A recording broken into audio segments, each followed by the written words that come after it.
Honourable members, prayers.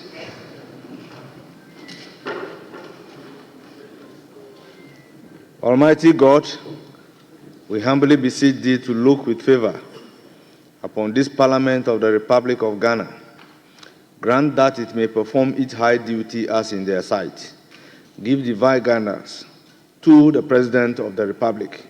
Endow members of Parliament and ministers of state with discernment and vision, integrity and courage, that through the labors of government, this land and people may be well and truly served, and their good purposes for the common human life be realized in our midst. O God, grant us a vision of our country, fair as it might be, a country of righteousness, where none shall wrong his neighbor, a country of plenty, where evil and poverty shall be done away with, a country of brotherhood, where all success shall be founded on service, and honor shall be given to the deserving, a country of peace, where government shall rest on the will of the people and the love for the common good. Bless the efforts of those who struggle to make this vision a living reality. Inspire and strengthen our people that they may give time, thought, and sacrifice to speed the day of the coming beauty of Ghana and Africa. Amen.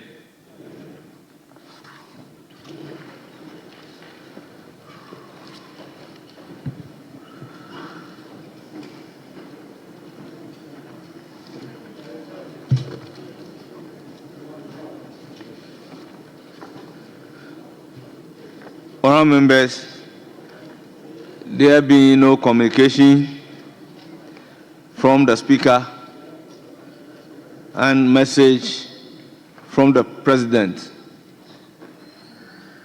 can we move to item numbered 5, correction of votes and proceedings?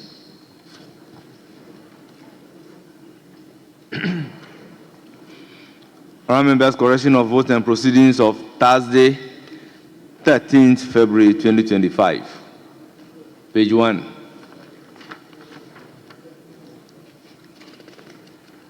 Two, 3, 4, 5, 6, 7, 8, 9, 10, 11,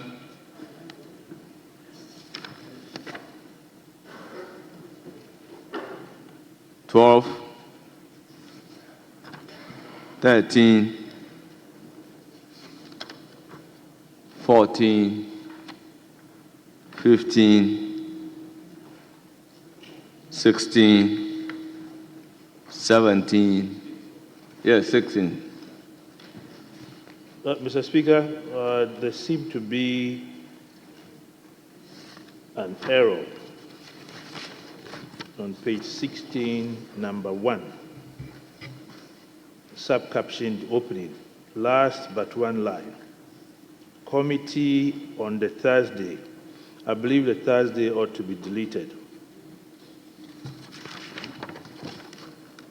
The day ought to be deleted. There in front of the Thursday.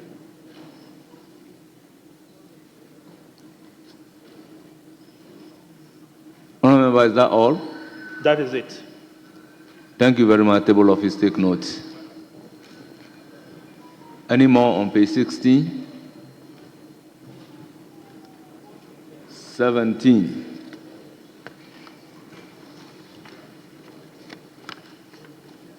18.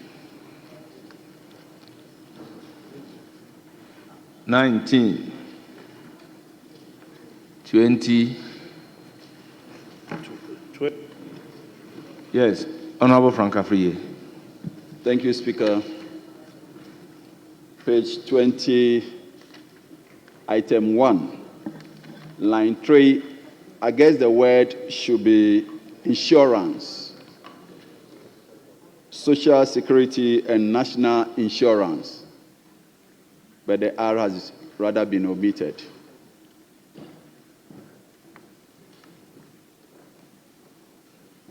Table office, please take note.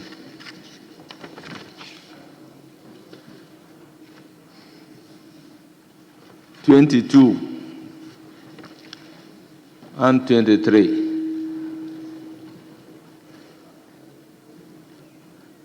Honourable members, in the absence of any further correction, the vote and proceedings of Thursday, 13th February 2025 is hereby adopted as the true records of proceedings. Honourable members, the official reports of Tuesday, 4th February 2025.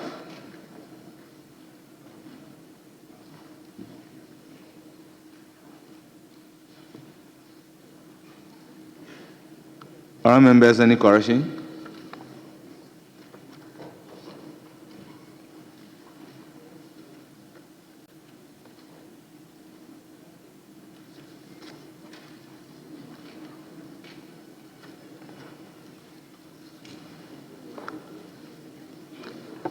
Honourable members, in the absence of any correction, the official report of Tuesday, 4th February 2025 is hereby adopted as the true record of proceedings.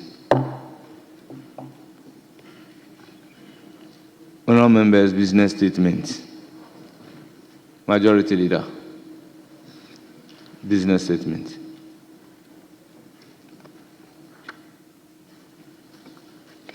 Thank you very much, Mr. Speaker. Mr. Speaker, this is the business statement for the 6th week ending Friday, 21st February 2025. Mr. Speaker, your committee met on Thursday, 13th February 2025 and arranged the business of the 6th week. And the business will be as follows, Mr. Speaker.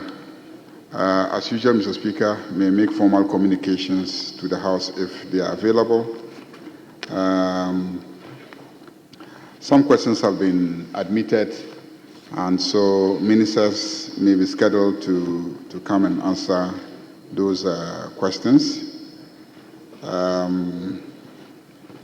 Statements, as usual, may be made both by ministers and individual members of this House. The Committee of Selection is concluding its work, and so early next week, the report on the composition of standing and select committees will be taken in the House. Motions and resolutions may be passed, and we will have a number of briefings by one or two ministers. Mr. Speaker, if you recall, the Minister of Health was to brief us on some matters relating to human metapneumovirus, and then meningitis in the northern part of the country, and cholera outbreak in the Efutu municipality. The Business Committee has also scheduled the Minister for Energy to come on Thursday, 28th February, to brief the House on the steps being taken by the Ministry towards the gradual transition of the country in the use of clean and renewable energy. We urge honourable members to try and be in the House and then to avail themselves of the opportunity to engage with the Minister on these matters. Mr. Speaker, in accordance with Order 2162 and subject to Order 67, the committee submits its business to this House for adoption. Thank you. Thank you, Majority Leader. Business statement has been presented. Any comments? Honorable Patrick Yabuama.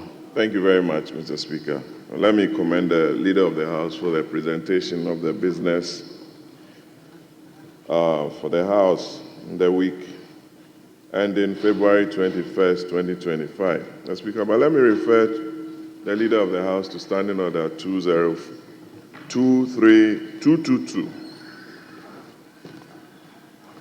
Leader, it's on the House Committee. I think one of the committees that this House has overlooked year on is the House Committee. And with your kind permission, let me refer you to Standing Orders 222, subclause 2, that the committee shall consider any matter connected with the provision of services to members of Parliament that include the office, residence, catering, medical care, working and other facilities, and make recommendations to the House for approval and implementation. Mr. Speaker, you realize that most of the lifts leading to our offices are not working. And also, security on the floors, as well as some of the air conditioners in the offices of members are not functioning properly. There are broken tiles on the floor. And I believe the Committee on Selection next time must constitute the House Committee as part of the Appointments Committee to oversee the working of some of these broken down facilities. Mr. Speaker, it cannot be that you receive delegations in your office on the 10th floor for them to wait for like 20 minutes before they get onto the lift. It's not good. The tiles are not in place, air conditioners are not working properly, security on the floors are not too good and comfortable, and I believe it's something that you must also look at. I thank you very much, Mr. Speaker. Thank you. Point well made. Honorable Eric Afo. Thank you, Mr. Speaker, for the opportunity to contribute to the business statement presented by the Leader of the House. Mr. Speaker, I've realized one or two things in the House which I want to bring to attention of the House. Mr. Speaker, our friends from the other side have been invoking Article 102 of our Constitution. More so, our Standing Order 64, all boils down to about quorum in this House. And they raise it at a time we are handling a very important business of the House, public business. Mr. Speaker, I want to make a personal application to you.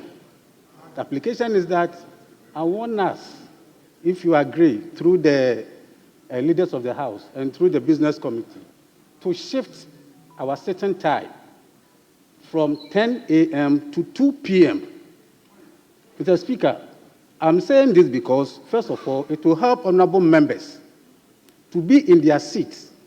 They'll use the mornings for their administrative duties and be in their seats. Two, it will help ministers of state to prepare adequately to come and answer parliamentary questions from members. Two, they can give statements of their ministries. Mr. Speaker, it also helps you. I know that your speakership doesn't lie only in this chamber. You have other administrative duties that you can also do in the morning hours. So I'm putting up this application to you. If it can be accepted, can be adopted. Because, Mr. Speaker, fortunately, I've been with the business committee for almost 8 years in this House. And through your influence, I've visited a lot of parliaments in the country, in the world. The last one was Zambia. They start their meetings or sittings around 2 o'clock, 12, 1, 2. And it helps them. So if we can replicate this in this country, I think to go a long way to help us. This application. Thank you, Mr. Speaker. Thank you very much. Any further comment? Yes, Deputy Minority Whip. Mr. Speaker, I would like to find out from the Leader of Government Business when the message on the state of the nation will be presented and when should we be expecting the budget? Thank you.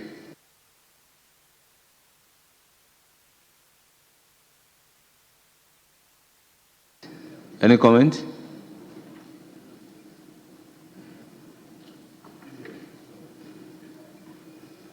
Yeah, Mr. Speaker. First, let me thank the Leader of Government Business for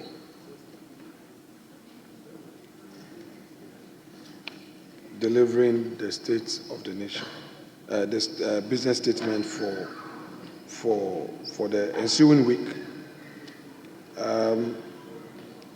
One issue that I wanted clarity on has already been dealt with by my respected colleague, Honorable Habib. That has to do with the State of the Nation address that we wanted to know when this will be happening in this House. But I'm sure the majority leader will have an opportunity to deal with this. Mr. Speaker, in course of the week, there were certain matters that I believe leader of government business must take steps to address same. That has to do with revocation of appointment.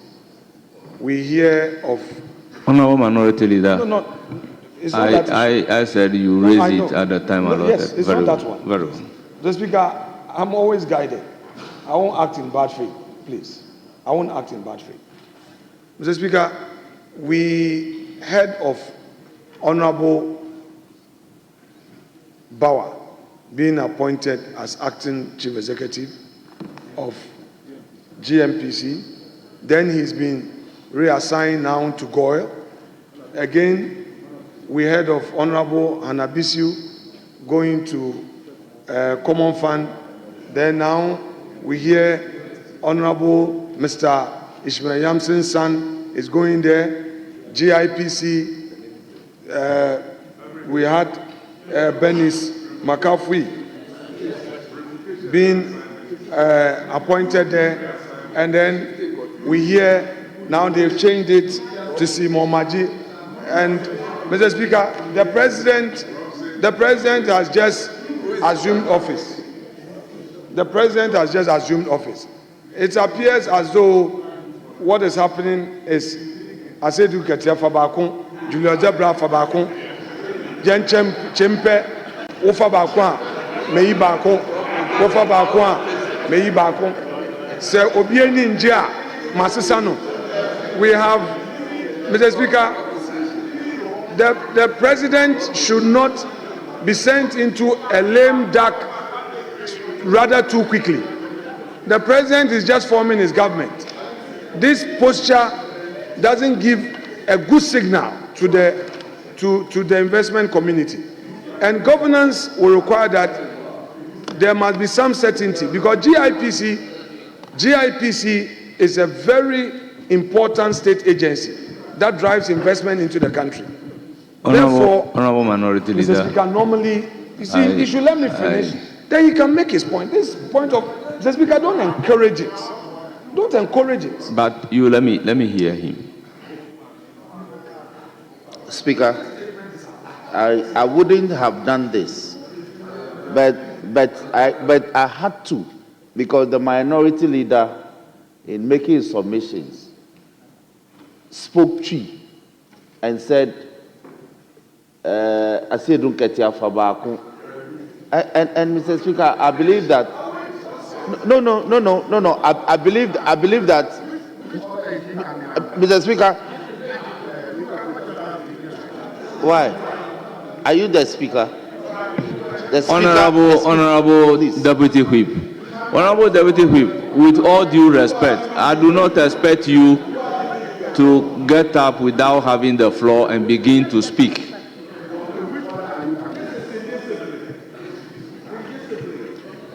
Mr. Speaker, my leader, the minority leader, knows better. He can make his point without drawing my national chairman's name, because my national chairman is not an appointor of the persons he has referenced in his submission. So, with all due respect to him, he should withdraw that aspect of the submission that drew in my national chairman. With all due respect, I thank you. Honorable Minority Leader, just take note. Very well. I've taken note. So, Mr. Speaker, we are aware in this House, this history of Fonka games. That's why I was trying to caution the Fonka Games era. So I'm just being very careful here that we know Mr. President has one term. He's just assumed office. We need all of us must support Mr. President, especially his own party members. Because if you make an appointment today, you reassign. So for instance, we have 4 more deputy ministers that are to be appointed, nominated, to add up to make it the 60. It's still delaying. We don't know what is happening. Yeah, 56. You need to add 4 to make it 60. Mr. Speaker, we don't want a situation where we start the vetting, the 14 that we have, we start, and at the tail end, something will come up.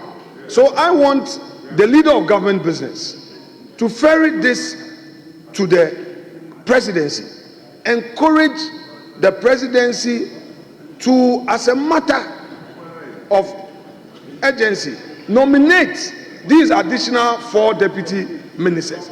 We have communication and digitalization pending. We have foreign affairs deputy pending.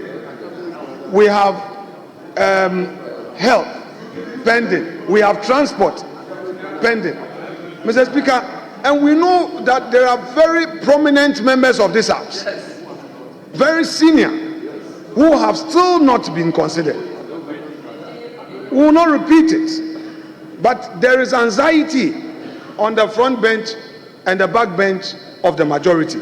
So leader of government business must bring certainty to this matter by dealing with it. Mr. Speaker, the second issue had to do with government suspension of the implementation of National Roads Authority Act, which sought to restructure the management of roads and highways. And Mr. Speaker, indeed, per Act 118, this House passed the law in July 2024 to streamline the management of Ghana roads infrastructure by merging Ghana Highways Authority, Department of Urban Roads, and the Department of Federal Roads into a unified entity for improved coordination and management.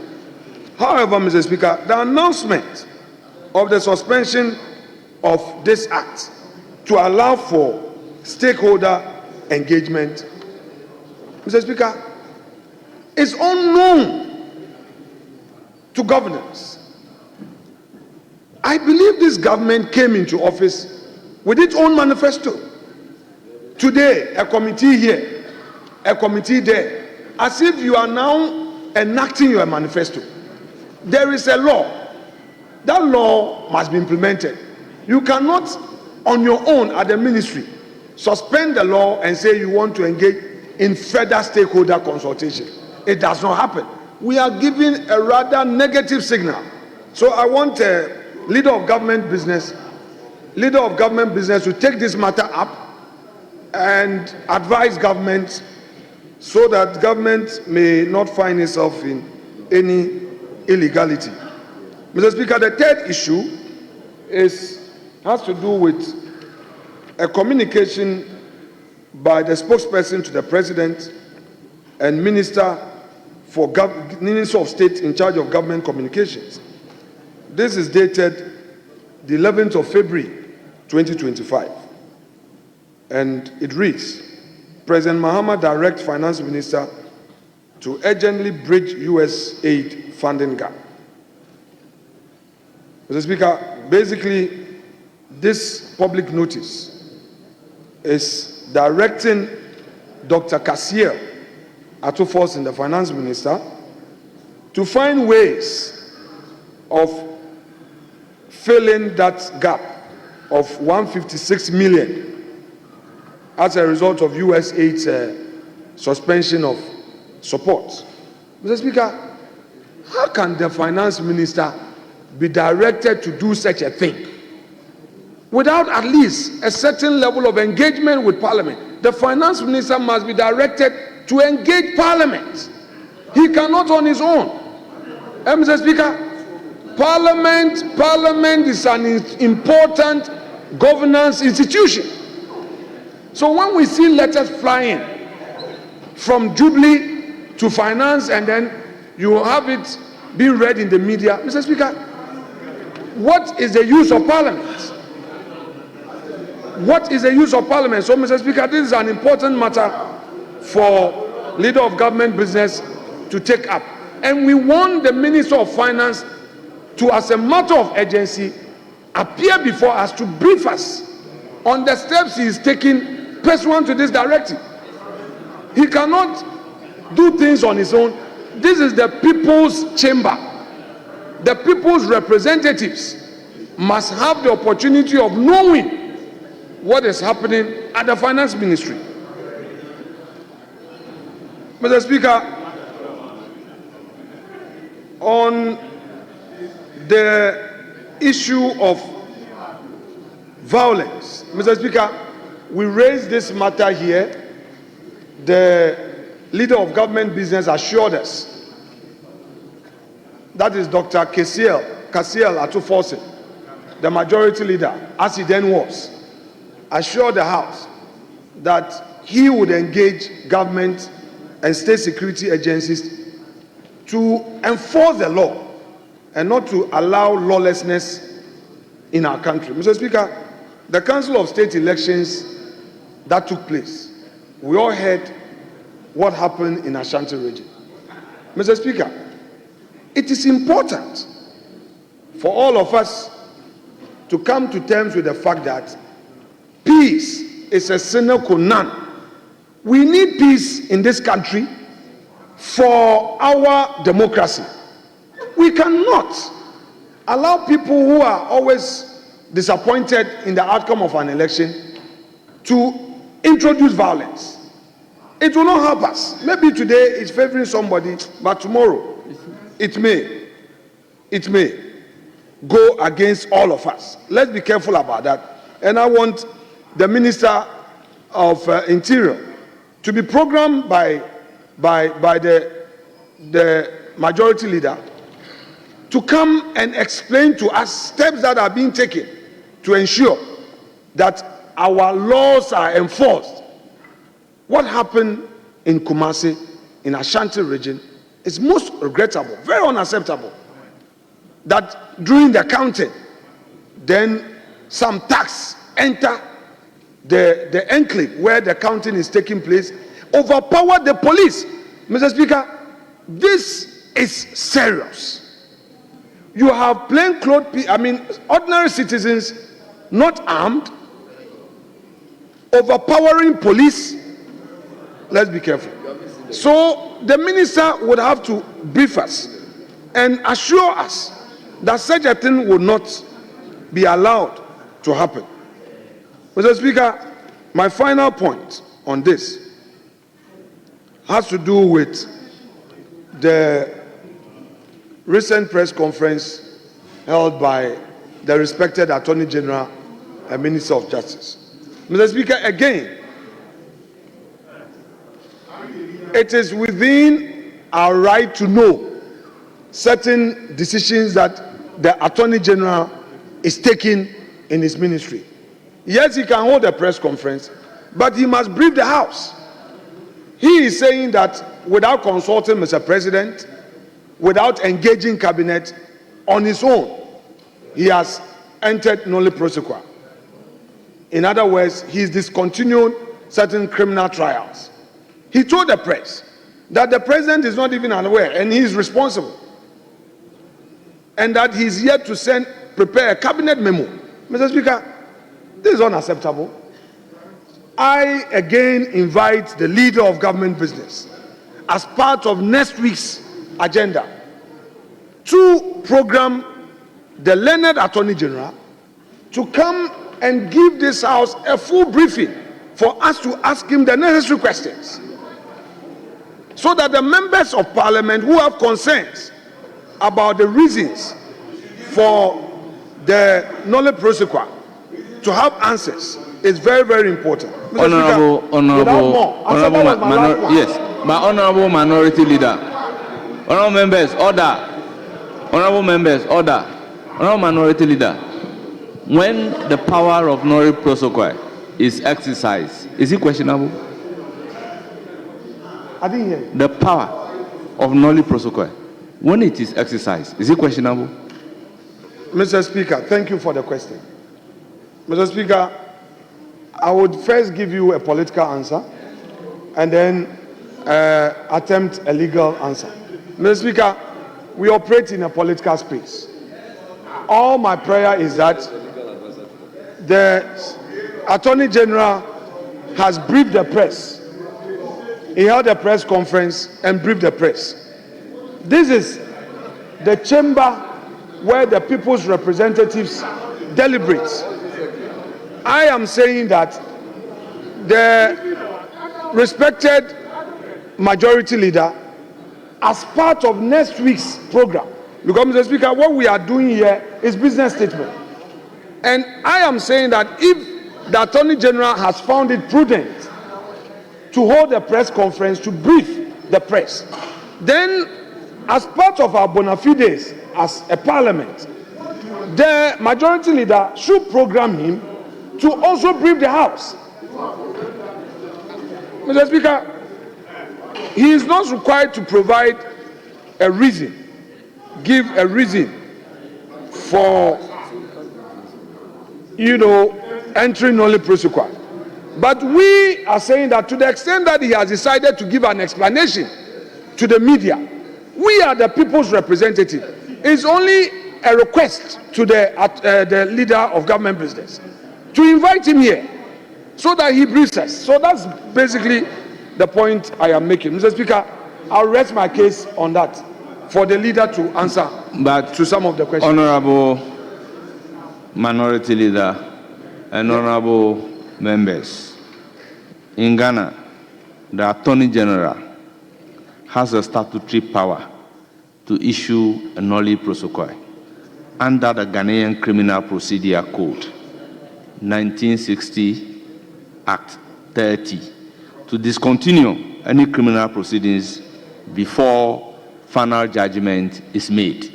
And this is without question from anybody. So I believe when the Attorney General is programmed to come here, the House would have been questioning the Attorney General on the exercise of the power or the exercise of the authority.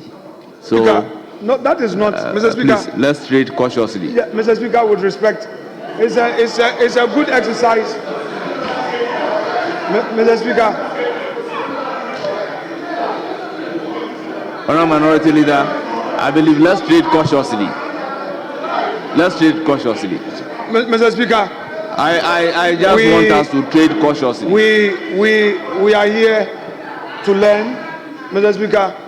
We are here to learn, and you are here to also help with the process of governance, Mr. Speaker.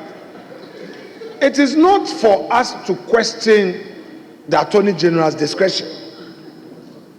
I mount my requests on the ground that he himself, Somoto, has engaged the press. In fact, this is the first time in our recent history that an Attorney General has invited the press to give explanation as to why he has discontinued the case. And I'm saying the right forum for this act is Parliament. I am only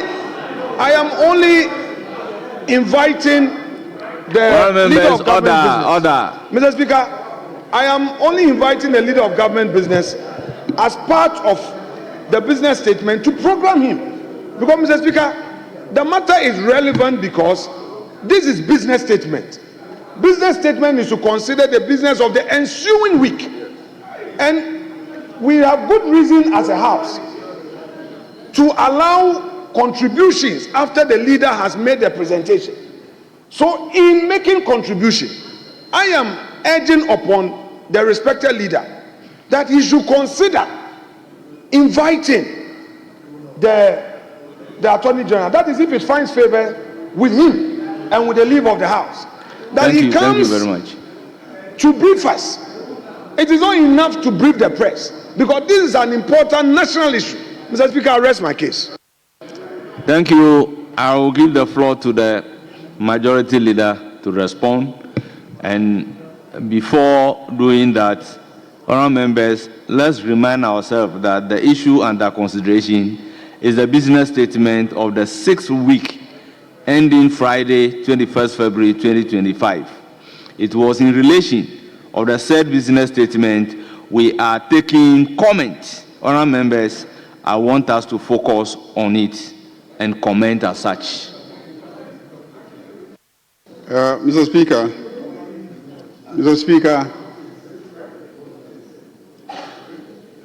Speaker, I thank honourable colleagues for drawing attention to a number of matters relating to the business program for next week.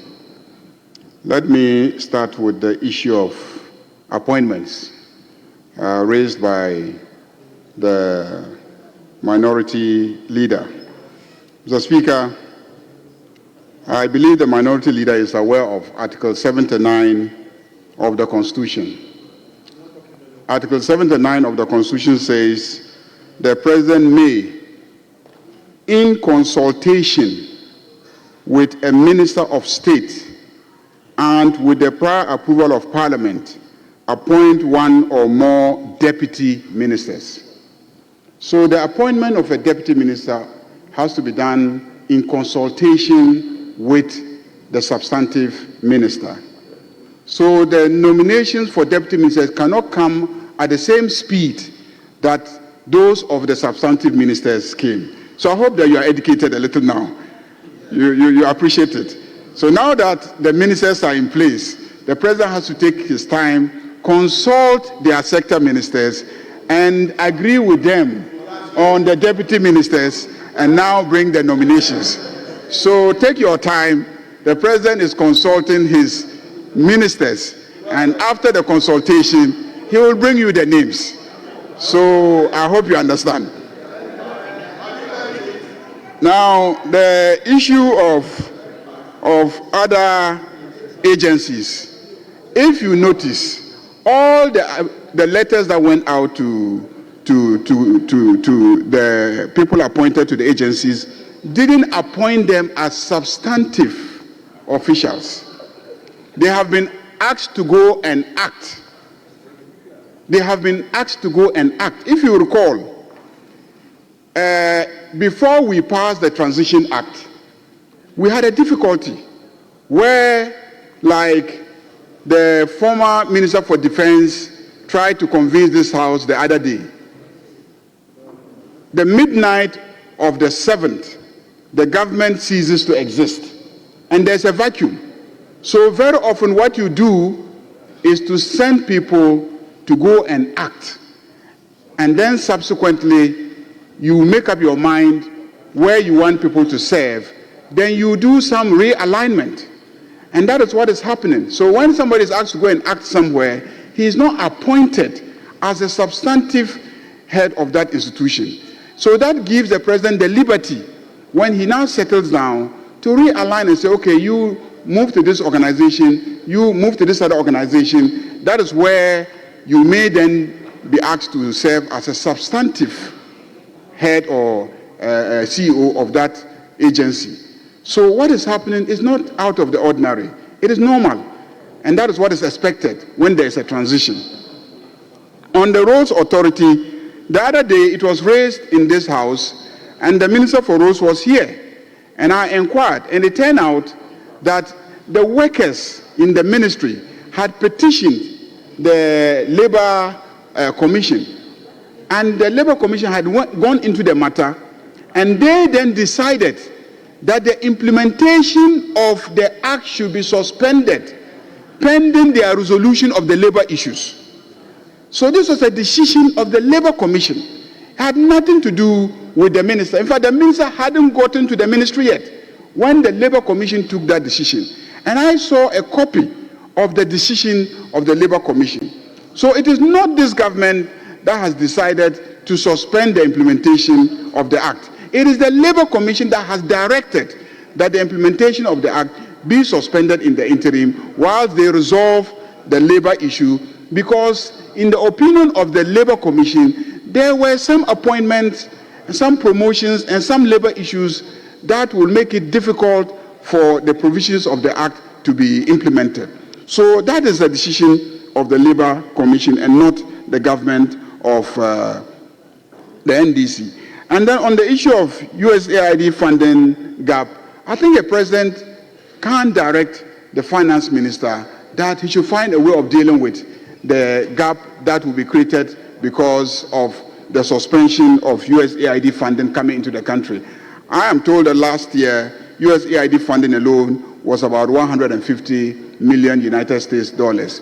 So if that is suspended by the US government or it is taken out of what will normally come to us, the finance minister, in preparing his budget, has to find a way of making sure that he makes provision so that those activities that were funded by the USAID can now be dealt with by the government of Ghana. For instance, some of the USAID funding goes into things like supporting, antiretroviral medications. There are a number of activities that they support. And so if they stop funding those activities, malaria-related matters, I think the other day, the former Minister for Finance made a statement in which he outlined areas where normally the government of Ghana gets support through USAID to fund.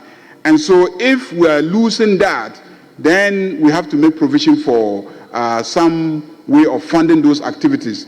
And so when the president writes or communicates to the finance minister to make provision for the funding gap that will be created, it is to draw his attention so that in the budget that he will be presenting to this parliament, he will make sure that he takes care of all those activities. Indeed, this is a very responsive government. This is a statement made by your own former Minister of Finance. He drew attention to the fact that there will be a funding gap. He was rather trying to convince this government not to do away with certain taxes that we promised to do away with. That was what he proposed. But we rejected that and said, don't worry, we'll find a way of dealing with that funding gap that will be created. We will not continue with certain draconian taxes that we disagree with, no matter what funding gap is going to be created by USAID funding not coming into the country.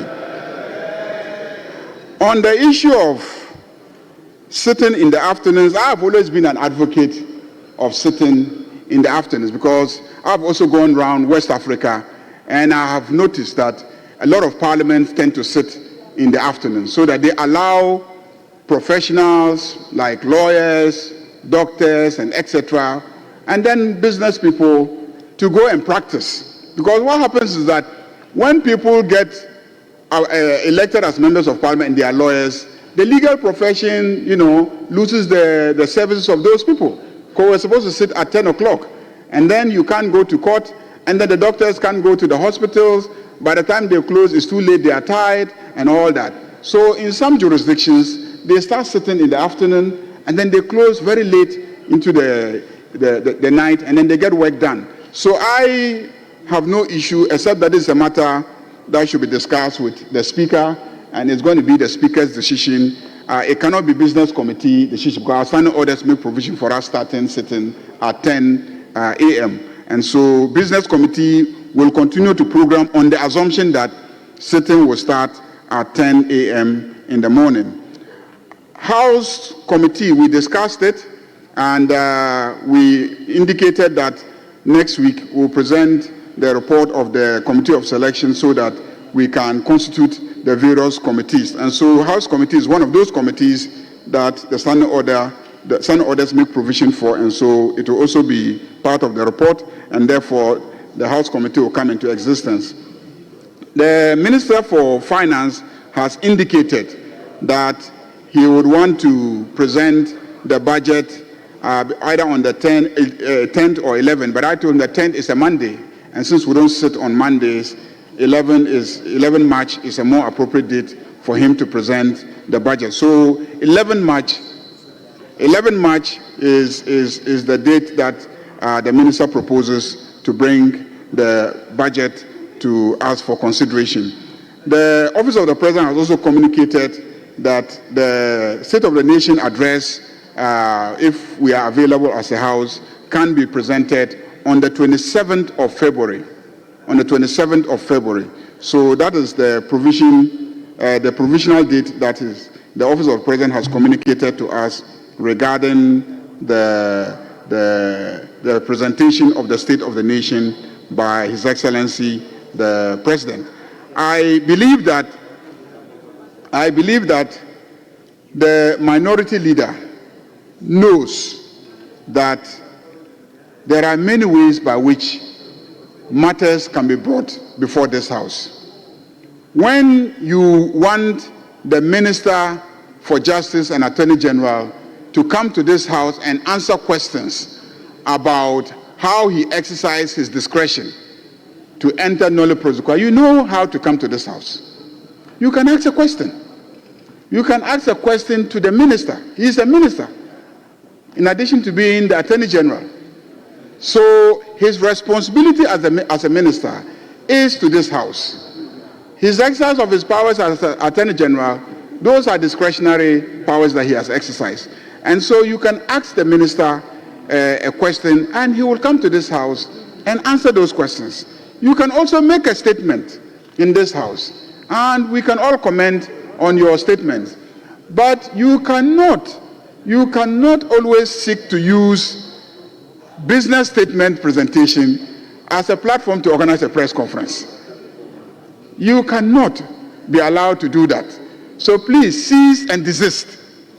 Cease and desist from continuing to try to use this platform as a platform for organizing press conferences. As for what happened in Kumasi, this House doesn't know what happened in Kumasi. If you want this House to deal with any matter that happened in Kumasi, come properly. Bring a question to the Minister for Interior. He will come and answer the questions. If it relates to the conduct of the police, he will come and answer questions. If it relates to matters of law and order in the country, he will come and answer questions.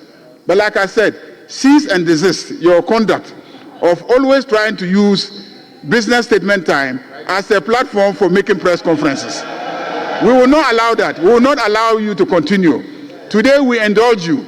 Next time, we will prevent you from making such statements on the floor of the House. Thank you, Mr. Speaker. Thank you. Thank you. Honorable Minority Leader, you know you don't have a right to respond. So, Honorable Minority Leader, let's make progress. With all due respect to you. Honorable Minority Leader. Honorable Leader, I will give you the floor after adopting the business statement. On the business statement. Mr. Speaker, with respect. Mr. Speaker, with respect. Let's not set up a new precedent. I keep saying it. Mr. Speaker, only yesterday I was a leader of government business. The majority leader in opposition, I would go for the Hansard.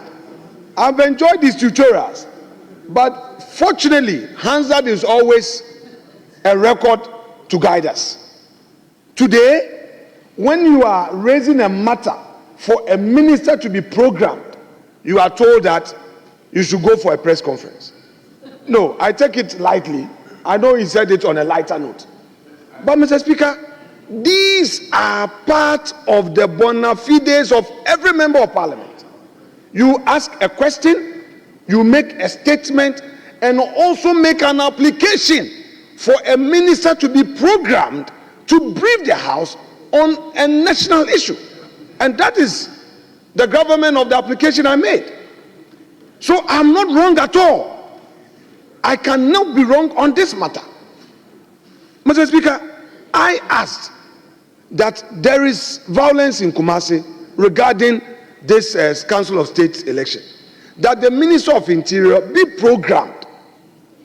I said that we've seen reassignment of people from one agency to the other. Is it the case that the government was not prepared at the time he took office? So these are national issues I'm raising. There was nothing wrong with them. And then I also said the Attorney General should be programmed to come and explain to us why he did a press conference and the people's representatives have not been briefed. So I am saying that he should program him to come and brief the House. These are national issues. But Mr. Speaker, I will rest my case I've taken his tutorials, but the majority leader should be rest assured that next week I will bring the Hansa. Research is not a problem for me. I am going to bring all his issues he raised when he was in the middle bench and also acted as a de facto legal advisor to his front bench. He was a de facto legal advisor to the front bench. He was always harassing me when I was in that black seat with issues. And today he says, I should file a question. Next time they will prevent me. I don't know how they are going to prevent me. Whether they are going to sacrifice me or not, I don't know. But Mr. Speaker, I learned, Mr. Speaker, I'm guided by the precedents they taught me when I was the majority leader. The way Roxanne Dafiamakpo, the current chief whip, you arrest my case. He will raise Quorum. Dafiamakpo Quorum. Today they are complaining about Quorum. He will raise Quorum and I have to beg him. Today, you see, Mr. Speaker, arrest my case. Honorable Minority Leader, thank you very much. Honourable members, the business statement for the 6th week ending Friday, 21st February 2025 is hereby adopted.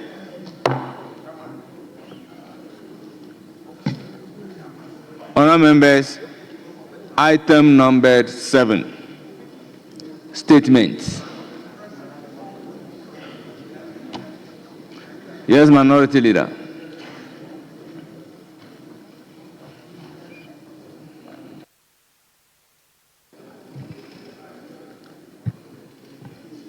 Mr. Speaker, thank you for this opportunity to make this statement on the aftermath of the Chief of Staff's directive to state institutions regarding employment of civil servants and public servants post-December 7th. Mr. Speaker,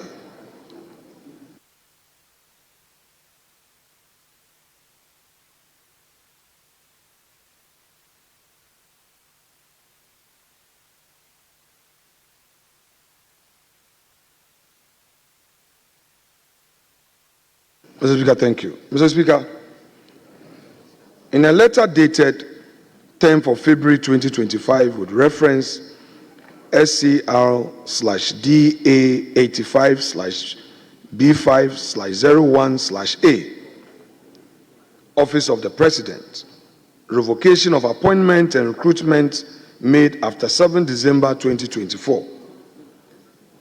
Consistent with government pronouncement in relation to near end of tenure appointments and recruitment, I wish to bring to your attention that all appointment and recruitment made in the public services of Ghana after December 7, 2024 are not in compliance with established good governance practices and principles.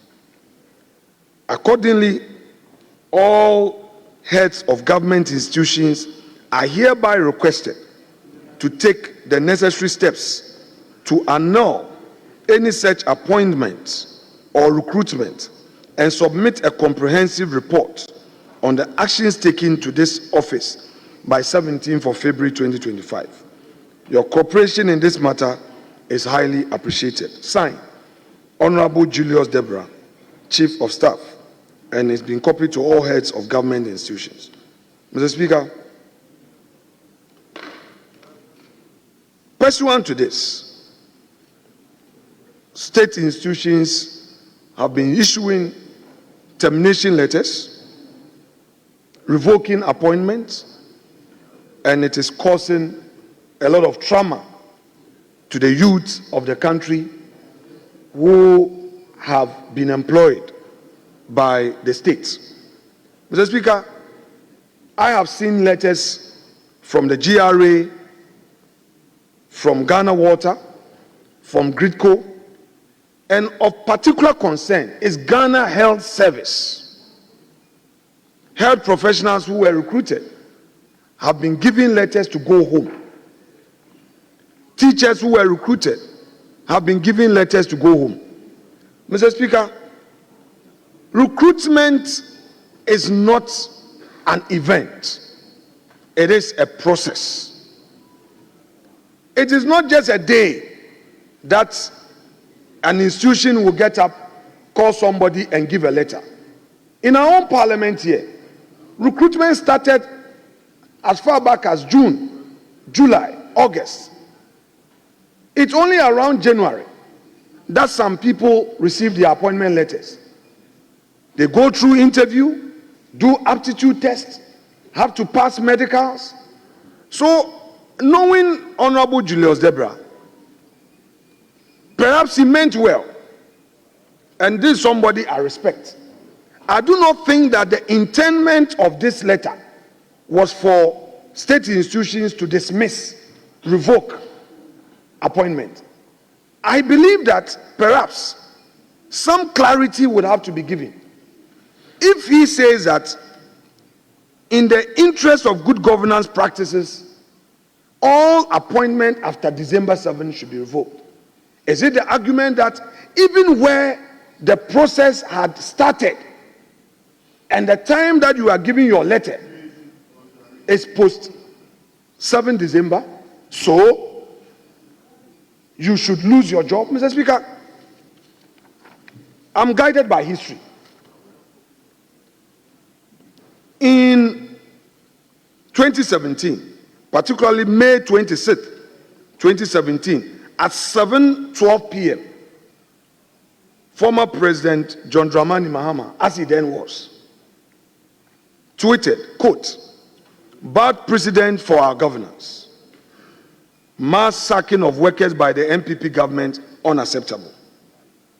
He goes further at 7:13 p.m. the same evening. "These workers are all citizens and like all Ghanaians have rights which must be protected." Then hashtag One Ghana, One People. Mr. Speaker, pursuant to this, there were serious behind the scenes discussions. And although government had intended to scrutinize these recruitments, no Ghanaian worker was sent home. I know about Yoko. There were recruitments at Yoko. Not a single one of them was sent home. And I say this on authority. EPA, health insurance, SNIT, Mr. Speaker, a lot of government agencies that have done recruitment. And the explanation was that the process started before December 7th. And His Excellency John Dramani Mahama raised this matter. Mr. Speaker, I remember that recruitment into immigration services. The Ghanaian youth went into training after December 7th. Nana Addo Dankwa Akufo-Addo was the one who presided over the parade for the graduation in March. The records are there. Mr. Speaker, let us be very careful as a nation. The goodwill our friends have must not erode rather too early or rather too soon. Again and again, to conclude, I know Mr. Julius Debra, he himself is a private sector person. He's a businessman who knows how, when somebody is employed, it adds value to the economy. So I do not think he had intended that people who have gone through aptitude tests, gone through interviews, should be sent home. But it is all over the place. It is all over the place that our countrymen and women, our youth, are being sent home. They went to office, they were asked to come home with these letters. Where do they find food to eat? How do they feed their families? How do they feed themselves? What is going to be their future? On the strength of His Excellency John Dramani Mahama's tweet of May 2017, I would want to adopt these words as though they were mine. These are very veritable words that he used to crave the indulgence of the government at the time to get back to ensure that our people did not lose jobs.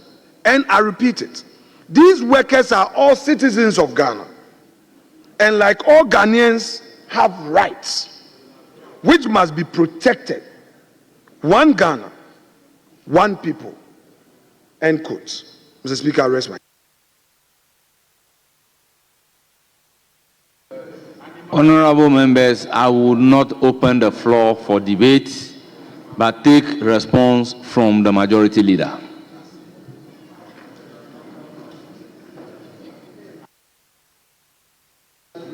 Mr. Speaker,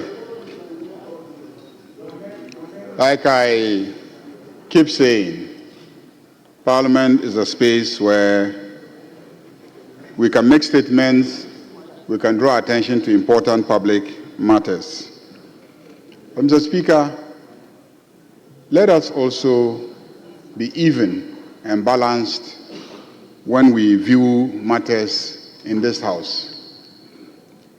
I served as a member of the transition team, and I recall that during that period, there was a mad rush to employ people.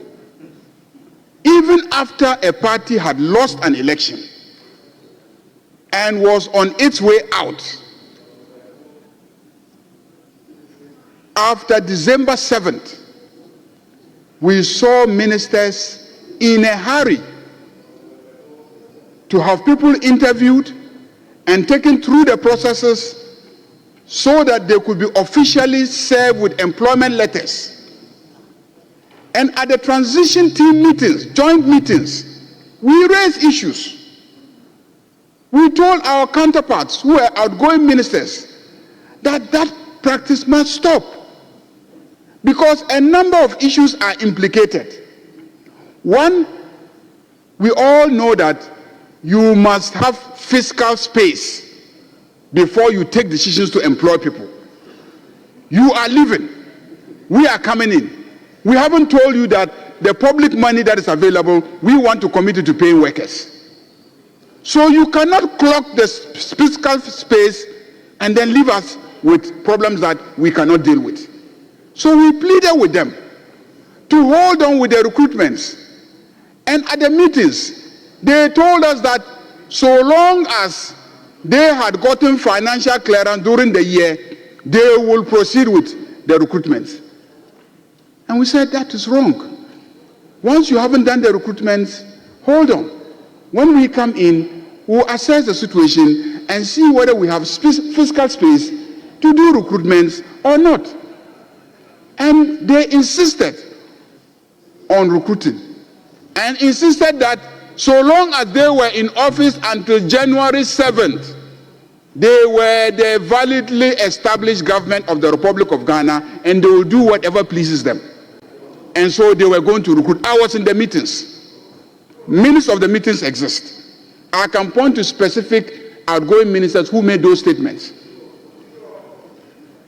So if you engage in such recklessness and you go and you know that you are leaving office,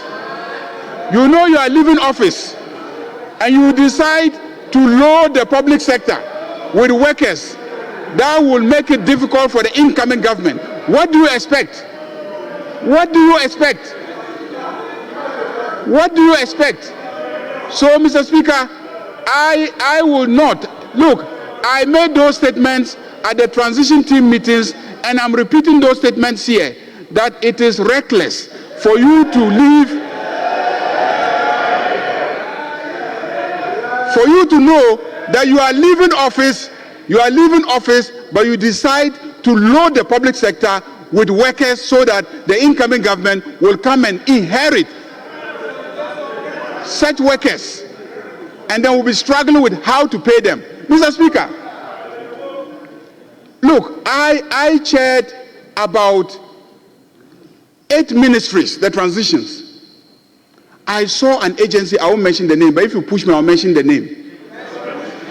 Mr. Speaker, when we were leaving office in 2017 January, that agency had about 120 workers with a certain asset to manage. At the transition, we asked them today, how many workers are in that agency? Mr. Speaker, there were over 1,000 workers. Mr. Speaker, we asked them, have you added additional assets for them to manage? No. So assets that we could use 110 workers to manage, you have come and you have loaded that same organization with over 1,000 workers. 1,000 workers. It's not a question of whether or not they are not Ghanaians. It is about the proper management of the state. That is why the NDC government, that is why the NDC as a party realized that this country should not be run with over 180 ministers. That is why we have reduced the number of ministers to 60. Because we want this country to be properly managed with the labor force that is needed to manage it. And so if you, at the time that we're cautioning you during transition, to be circumspect with your recruitment exercise, and you said you will not do it, what makes you think that today will allow those recruitments to stay? I think that what the Chief of Staff has done is proper. It is consistent with good governance, and we will review the recruitments that took place, and we will reverse them as indicated. This house, I was in this house when the Minister for Interior came and said he was going to recruit people into the security agencies. During the transition meetings, we cautioned him, please do not proceed with the recruitment. In this house, we said, even if you have to recruit, go through the proper advertisements and give every young person an opportunity. Mr. Speaker, if we go and we want to interrogate a lot of the recruitments that took place, you will realize clearly that those recruitments amounted to abuse of discretion. There was no proper advertisement. There were no proper advertisements. People sat down and then just agreed among themselves, brought together family members, brought together foot soldiers, and then they went and recruited them. That was what happened. How many did you advertise? How many did you advertise? How many did you give opportunity to every Ghanaian in order to apply and be taken through the proper processes? Mr. Speaker, we know what happened in this country.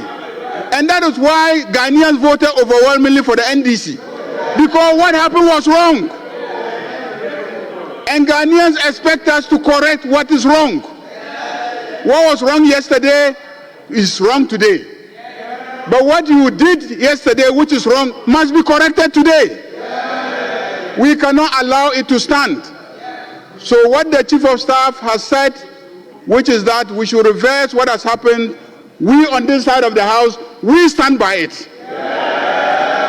And we will push it and make sure that fairness exists in the public sector. When it comes to recruitment under our government, I want to assure you that we will also ensure that there is fairness, that there is equity, that we are even-handed in doing whatever we do, that every Ghanaian young person is given a fair opportunity, an opportunity that they were not given in the past.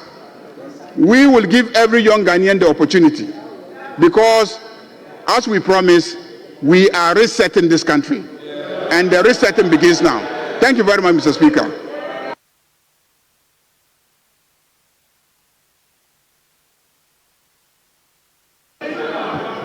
Honourable members, order. Honourable members, order. Yes, Honourable Minority Leader.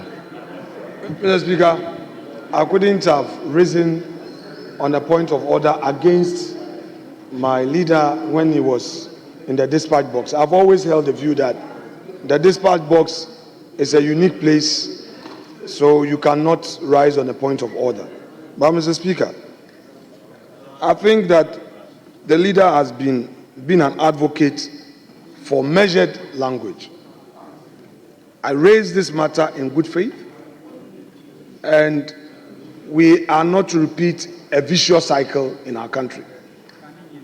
The point is that if he uses the word recklessness against his former colleagues, and then also says that family and friends and foot soldiers were recruited and all. Mr. Speaker, I do not think that these should be part of our records, especially coming from the leader of the House. So, Mr. Speaker, I would want to register these as my protest. If he is minded to take these words back, so be it. If he feels strongly about it that they should, if he feels strongly that indeed these should be part of the record and that Ghanaians who have been recruited should be sent home and they don't deserve to be employed, I have already made my point. I've relied on what President John Dramani Mahama said, and I will not litigate the matter any longer.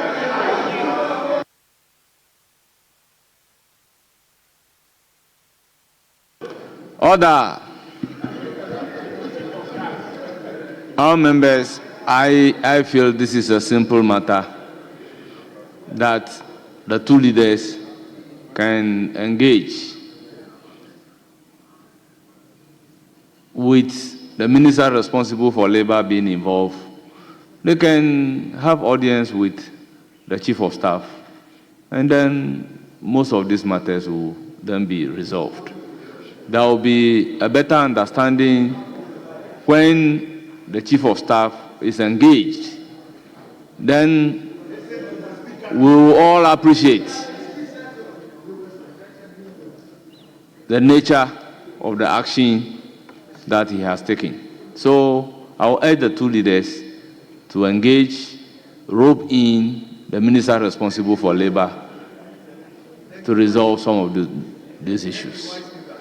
Honourable members,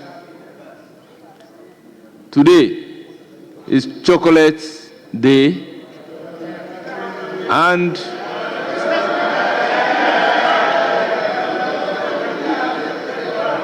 Valentine Day.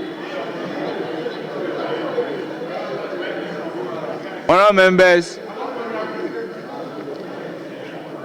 we have admitted 3 statements that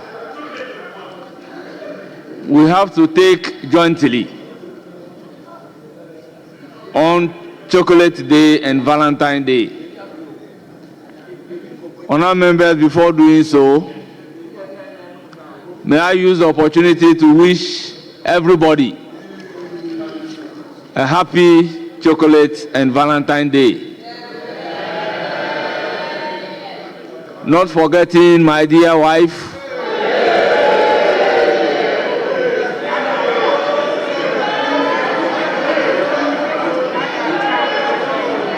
Angel Kafui Ahiafo. Honourable members, the statements are in the name of Honourable Comfort Doyo Kujo.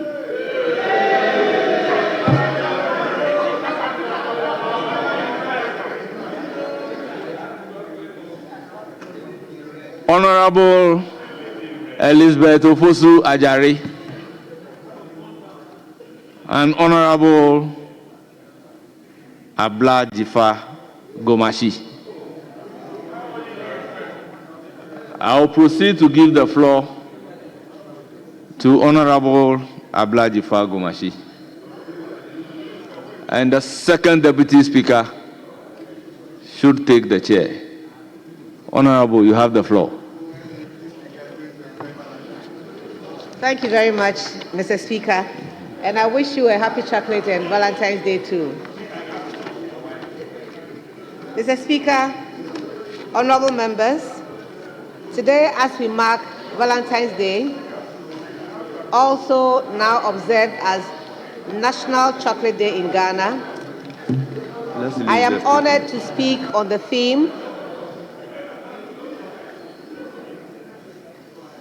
Eat Chocolate, Stay Healthy, Grow Ghana, and the guiding sub-theme, Chocolate for All, Taste, Share, and Care.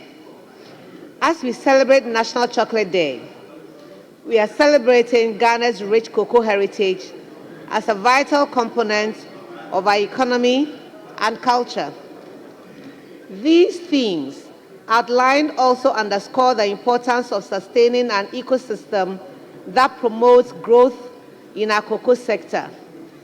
It also recognizes the hard work of our cocoa farmers, processors, and all within the supply chain whose livelihoods encourage healthy lifestyles and drive economic development. We appreciate their production of high-quality chocolate that delights our consumers. Mr. Speaker, as you may be aware, the celebration of the National Chocolate Day was instituted in 2007 by the then Minister for Tourism and Modernization of the Capital, the late Honorable Jake Obechebi Lamte. May his soul rest in peace. To coincide with the celebration of Valentine's Day, in 2021, Cocoa Board and Ghana Tourism Authority came up with the idea to extend the Chocolate Day celebration to a week-long celebration and has been celebrated since its successful launch. Mr. Speaker, the National Chocolate Week is more than just sharing of chocolates. It is a time of fostering unity, national pride, focusing on marketing Ghana and promoting domestic tourism. As we indulge in the sweetness of chocolate today, let us be encouraged to patronize the expressive flavor of our locally produced chocolate, share its goodness with family and friends, and show care and concern for the communities that cultivate this precious crop. Additionally, it is acknowledged, let us acknowledge the importance of sustainable cocoa practices and push for fair trade and social responsibility in the cocoa industry. Mr. Speaker, as part of the activities marking this year's National Chocolate Week celebration, each passenger arriving at the Kotoka International Airport will receive a complimentary bar of Golden Tree chocolate. This chocolate experience gesture is to introduce the Ghanaian brand of chocolate to arriving passengers, especially our visitors and tourists. In our show of love as promoted by Ghanaian cultures, a chocolate drink stand will be mounted at the reception of the Ghana Tourism Authority head office and behind you for all staff and visitors to enjoy the celebration of the National Chocolate Week. Regional officers of the Ghana Tourism Authority will participate in the National Chocolate Week by visiting the pediatric units of their regional hospitals with chocolates. The celebration will be climaxed with a street float and chocolate feast through the principal streets of Accra, ending with a Durbar at the Kwame Nkrumah Memorial Park.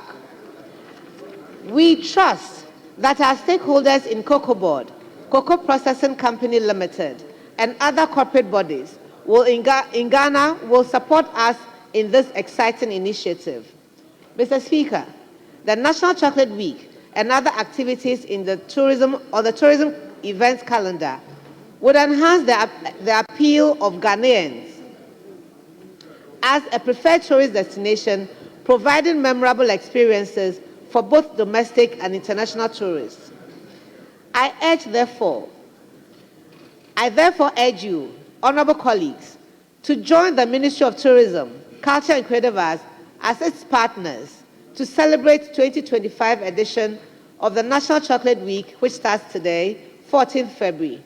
Indeed, the celebration of Chocolate Week is a unique opportunity to show love to friends, family, colleagues, and the disadvantaged. And the perfect gift for the season is chocolate and care. Ayiko, thank you. Akpanami, Medamoase. To all our cocoa farmers, we appreciate your dedication to cultivating the finest cocoa beans.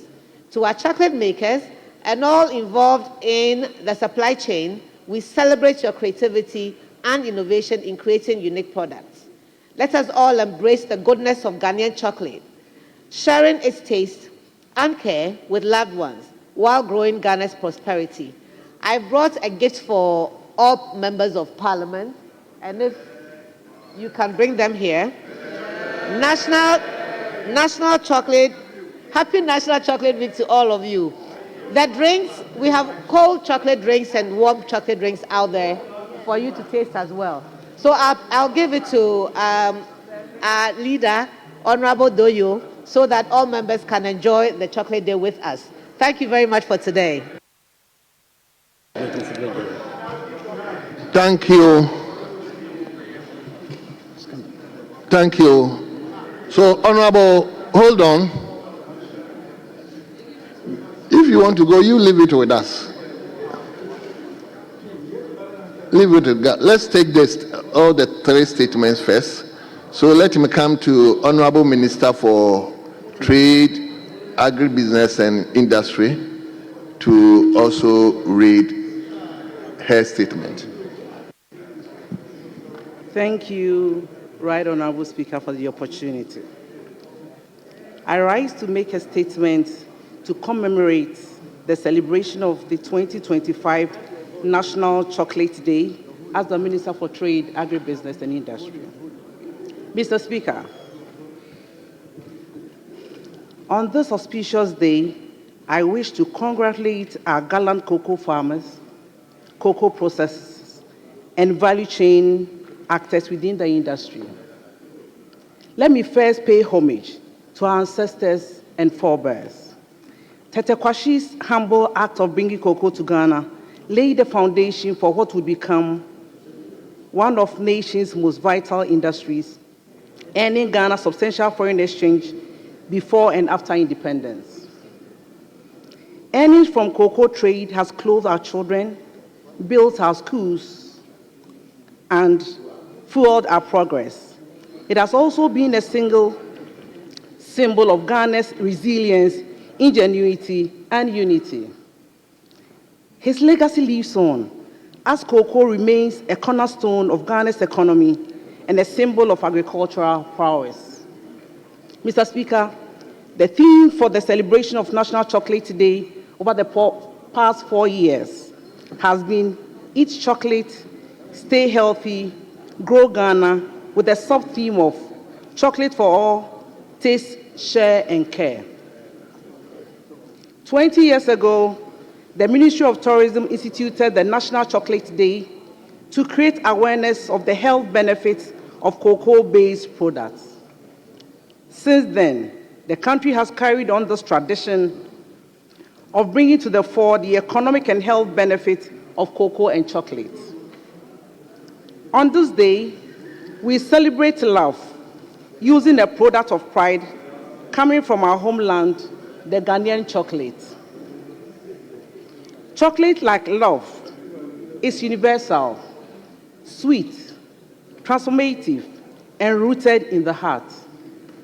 Using chocolate as a theme product for this day has been carefully crafted, not only for considering its use in the expression of love, but most importantly, its health impact on especially the heart, which is also in itself a symbol of love. The impact of chocolate on the heart has been confirmed by various research works. Mr. Speaker, it increases heart health. Dark chocolate has been shown to lower blood pressure, reduce the risk of clotting, and increase blood circulation to the heart, thus lowering the risk of stroke and death from heart diseases. It also balances the immune system. Research published by Johns Hopkins Medicine and National Institute of Health indicates that the flavolons and paranoid in chocolates help prevent excessive immune activation and reduce oxidation stress. In particular, these bioactive compounds appear to help us in our immune system health. It also combats diabetes. Mr. Speaker, the health needs of chocolates cannot be overemphasized. In view of these health benefits, I would encourage colleagues to increase their consumption of made-in-Ghana chocolates. I also entreat you to invest in supporting schools in your constituencies to procure more cocoa-based beverages as immune boosters for the children in our schools. Mr. Speaker, as the Minister responsible for trade, agribusiness, and industry, I am committed to collaborating with the relevant stakeholders within the cocoa value chain to harness the full benefits of cocoa through enhanced value addition and value extension. While the world savours our cocoa, let us embrace the sweetness we cultivate. This day is a call to Ghanaians to eat chocolate. Yes, but also take pride in the hands that grow it, the heart that process it, and the spirit that makes it unique. Mr. Speaker, we stand firm in our resolve to reset the country through industrialization by aggressively implementing the rapid industrialization for jobs as captured in our manifesto. This agenda of the President's vision of increasing our exports through value addition and value extension will soon be launched by the Ministry of Trade, Agribusiness and Industry. This involves establishing new strategic industries and reviving defunct ones. Therefore, we will facilitate the establishment of cocoa processing factories in cocoa growing areas. Mr. Speaker, under the Feed the Industry program, government through the Ministry of Trade, Agribusiness and Industry is developing a program that includes revitalizing Ghana's cocoa sector. As committed in our manifesto, the plan includes reintroducing free fertilizers, improved seedlings and agro-inputs to boost yields, restoring efficient management of cocoa board, and prioritizing investment in cocoa production over administrative costs. It also aims to combat illegal mining on our cocoa farms, ensure timely funding to prevent smuggling, and promote organic fertilizers. Support for Cocoa Research Institute to develop resilient cocoa varieties, enhance pest resilience, and youth in cocoa farming projects are key components in this project. Mr. Speaker, the plan integrates agroforestry, establishes cocoa colleges, supports women in cocoa farming, and invests in research and market expansion. Additionally, it will promote cocoa farmer welfare through price stabilization, healthcare, pensions, livelihood programs, and educational support to eliminate child labor. Mr. Speaker, according to Global Chocolate Market Research in 2024, the global chocolate market size was valued at a whopping $130.72 billion and is projected to reach $172.89 billion in 2030. This is a market that has been eluding Ghana over the years. And as we celebrate this day, our commitment listed above should give Ghanaians a new ray of hope that His Excellency John Dramani Mahama is poised to bring in the cocoa sector out of the doldrums into a new dawn. I thank you for the opportunity. Thank you very much, honorable members. Let's be patient and also listen to Honorable Comfortdeo to also read a similar statement. Yes, Honorable Comfortdeo. Thank you, Mr. Speaker, for the opportunity. Mr. Speaker, I rise today to celebrate Valentine's Day and National Chocolate Day, a special occasion that symbolizes love, appreciation, and generosity. This day is not only about expressing affection to our loved ones, but also about fostering unity, kindness, and national cohesion. It reminds us of our duty to build a society rooted in compassion, care, and mutual support, which should guide our governance and policies. Mr. Speaker, on this National Chocolate Day, let us celebrate the hard work and dedication of our cocoa farmers who make this industry strive. And I want us to use this medium to encourage all Ghanaians to consume made in Ghana goods. Mr. Speaker, let us celebrate the unity and resilience that binds us together as Ghanaians. We share a hope for a brighter future and a love that fuels our ambition to strive for excellence. Let's remind our commitment to our families, communities, and the nation as a whole. Mr. Speaker, I thank you for the opportunity, and it is Lovers' Day. Let us love ourselves. Thank you. Thank you very much. Honorable members, I'll give you the opportunity to comment, so you hold on a bit. Let me now invite the Minister responsible for tourism to, by way of symbol, showcase chocolate, which symbolizes Valentine Days in Ghana now.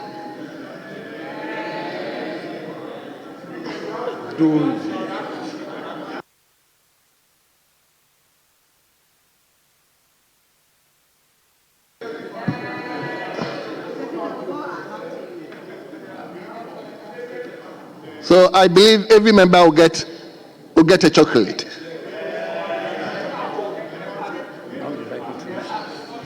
Yes.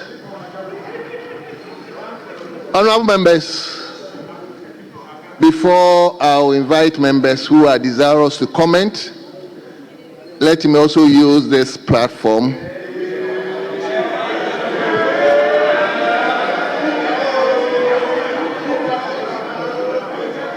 to extend my love to my dear wife, Mrs. Grace Owusu-Ansah-Siama. My dear, I love you. And I wish you happy Valentine and Chocolate Day. Now, I can turn to Bosome Freho. That is where my wife hails from. So, Bosome Freho, start the comment.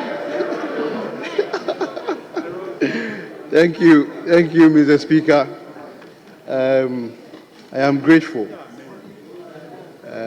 Let me first and foremost commend the makers of the statement, the Speaker, and also thank you for giving me the opportunity as an in-law. The Speaker, it is important that we appreciate, celebrate, and then make our cocoa farmers heroes and heroines of today's celebration. Speaker, without much ado, I want to commend every cocoa farmer in the Bosome Freho constituency. But that is, apart from cocoa and cabbage, the Speaker, there is no very vital employment again for my people. And they are very predominant in cocoa farming. So today, if we are celebrating World's Chocolate Day or Ghanaian Chocolate Day as a form of Val's Day to show love, the Speaker, it is important that I commend the cocoa farmers in Bosome Freho for helping Ghana become one of the leading producers of cocoa on the continent. The Speaker, whilst we are appreciating them and commending them, it is important that from all the speakers that we look at the welfare of cocoa farmers. Because I was arguing and commenting with one of my friends that even the average cocoa farmer's child in my village does not even have the opportunity to enjoy the chocolate we are celebrating today. And it is important that we prioritize the cocoa farmers in terms of celebrating World Chocolate Day. Speaker, it is important that members of parliament enjoy the cocoa our minister is giving us here. But I think some of these celebrations symbolically would mean when we extend hand to the farmers and the families and children of the cocoa farmers. Speaker, their welfare is very important.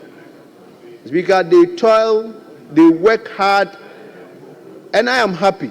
And I want to remind the government once again that he promised them during the campaign that they are going to increase their cocoa prices from 3,000, Mr. Speaker, to 6,000. And the cocoa farmers in Bosomefrao, Mr. Speaker, are waiting to hear an announcement, maybe today, World's Chocolate Day today. They will hear the announcement that the price of cocoa have now moved from 3,000 to 6,000. This is what they are looking forward to. Mr. Speaker, the next point is developing the roads that leads to the communities where where the farmers do cocoa. Mr. Speaker, the cocoa farmers are becoming our heroes in this country. But it is important we know that the roads leading to these areas, these cocoa farms,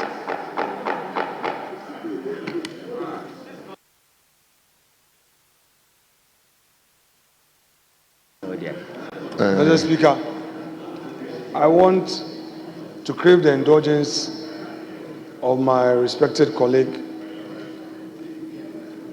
the Deputy Majority Leader, to join me to assist you in managing the House. Mr. Speaker, this week, Mr. Speaker made a statement that when he is not in the chair and is observing from his office, deputies are unable to manage the House. Mr. Speaker, I want to plead with colleagues that we should be tolerant. Indeed, heckling is part of the politics in this chamber. But at least we should not be reckless in heckling. A member is making a point. Let's listen to him in silence. When he's done, you get the opportunity. I've seen the majority leader now in, but Honorable Ricketts, let's help Mr. Speaker to manage the House. Today is Friday. Let's have some peace. It doesn't matter. Rise in silence. Oh, leader, honorable leader, this shouldn't be done by you. Mr. Speaker, whatever it is, if a member has a disagreement, when a member has a disagreement, he should rise on his feet quietly, gently, and wait for you to call the person. And he uses the opportunity to draw the attention of the House to the action of the member, which is not in accord with the rules. So please, the honorable member is on his feet. Colleagues opposite me, please indulge him. Mr. Speaker, that is it. Thank you, leader. Please, let's take cue. Yes, Honorable Bosome Freho member, please. Yes. Yes. Thank you, Mr. Speaker. Mr. Speaker, I think the minority leader's advice goes both ways. And we should not, this is supposed to be a Valentine's Day, a joyous occasion. Nice statements are being made. It should not become a statement that will basically get into a debate. And of course, that adds to part of the challenges that Mr. Speaker has in managing the House. So it should go both ways. Minority leader. Well, thank you. So please, let's all be reminded, per our standing orders 935, it's supposed to be comment. Don't do it in such a way that it will degenerate into debate. please. So let's take you so that you have. Yes, honorable member. Thank you, Mr. Speaker. Mr. Speaker, with your indulgence, I humbly crave. I do not intend to make my contribution degenerate into a debate. Mr. Speaker, we have been in this House, and majority of members of this House have spoken and made reference to campaign and manifesto promises. They mentioned the 24 hours. They mention the 24 hours regularly, virtually in every statement they make. It's a campaign promise that they are hoping and expecting to make it, to realize it. Mr. Speaker, so it is not wrong or out of fetch for me to also mention the campaign promises that they made to the cocoa farmers that they are going to increase the cocoa from 3,000 to 6,000. Mr. Speaker, so if we are celebrating Chocolate Day,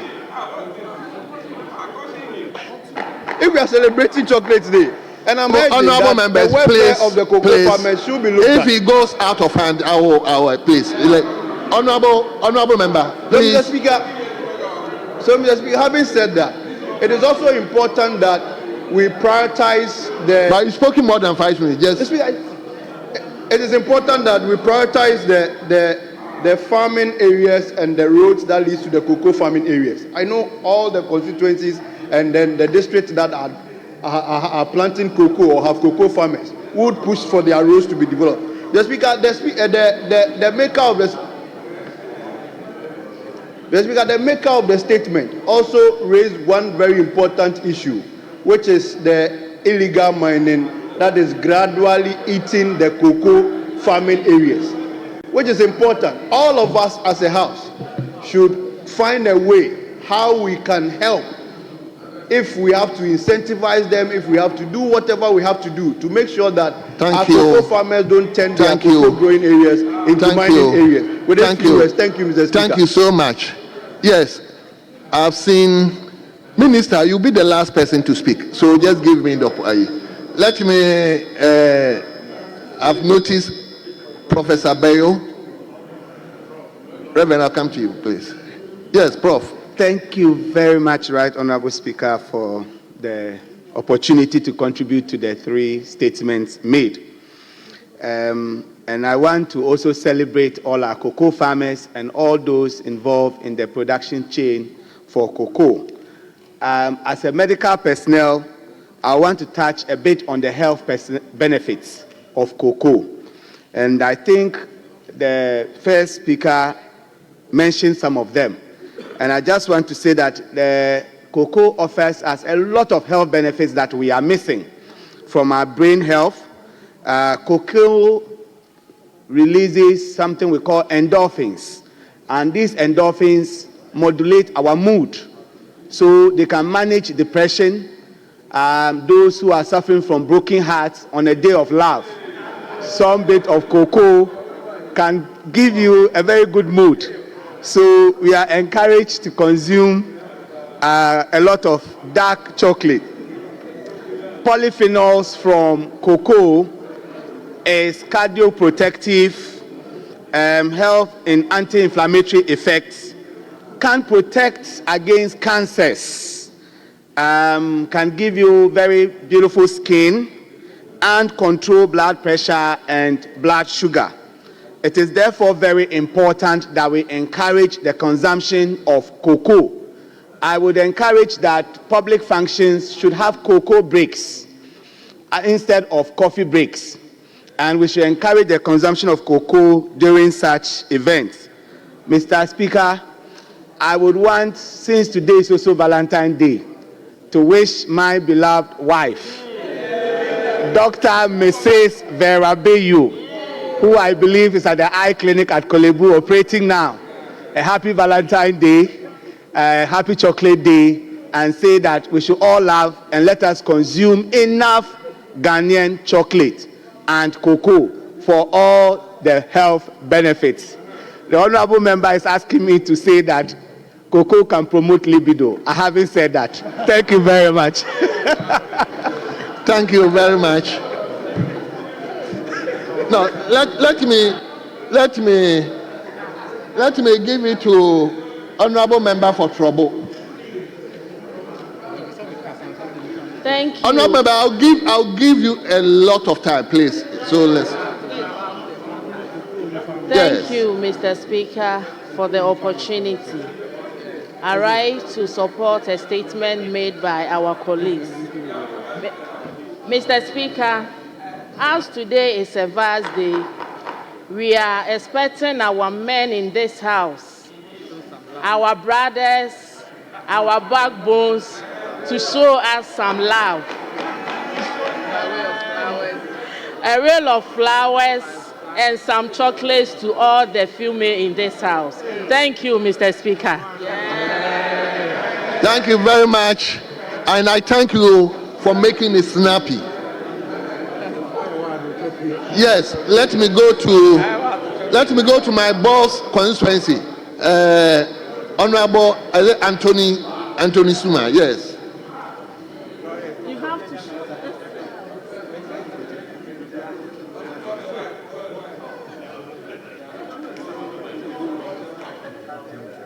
Gloria, put on. Okay. Yes. Thank you, Mr. Speaker, for the opportunity to contribute to the statements made by my colleagues. Let me commend them for the statements they've made.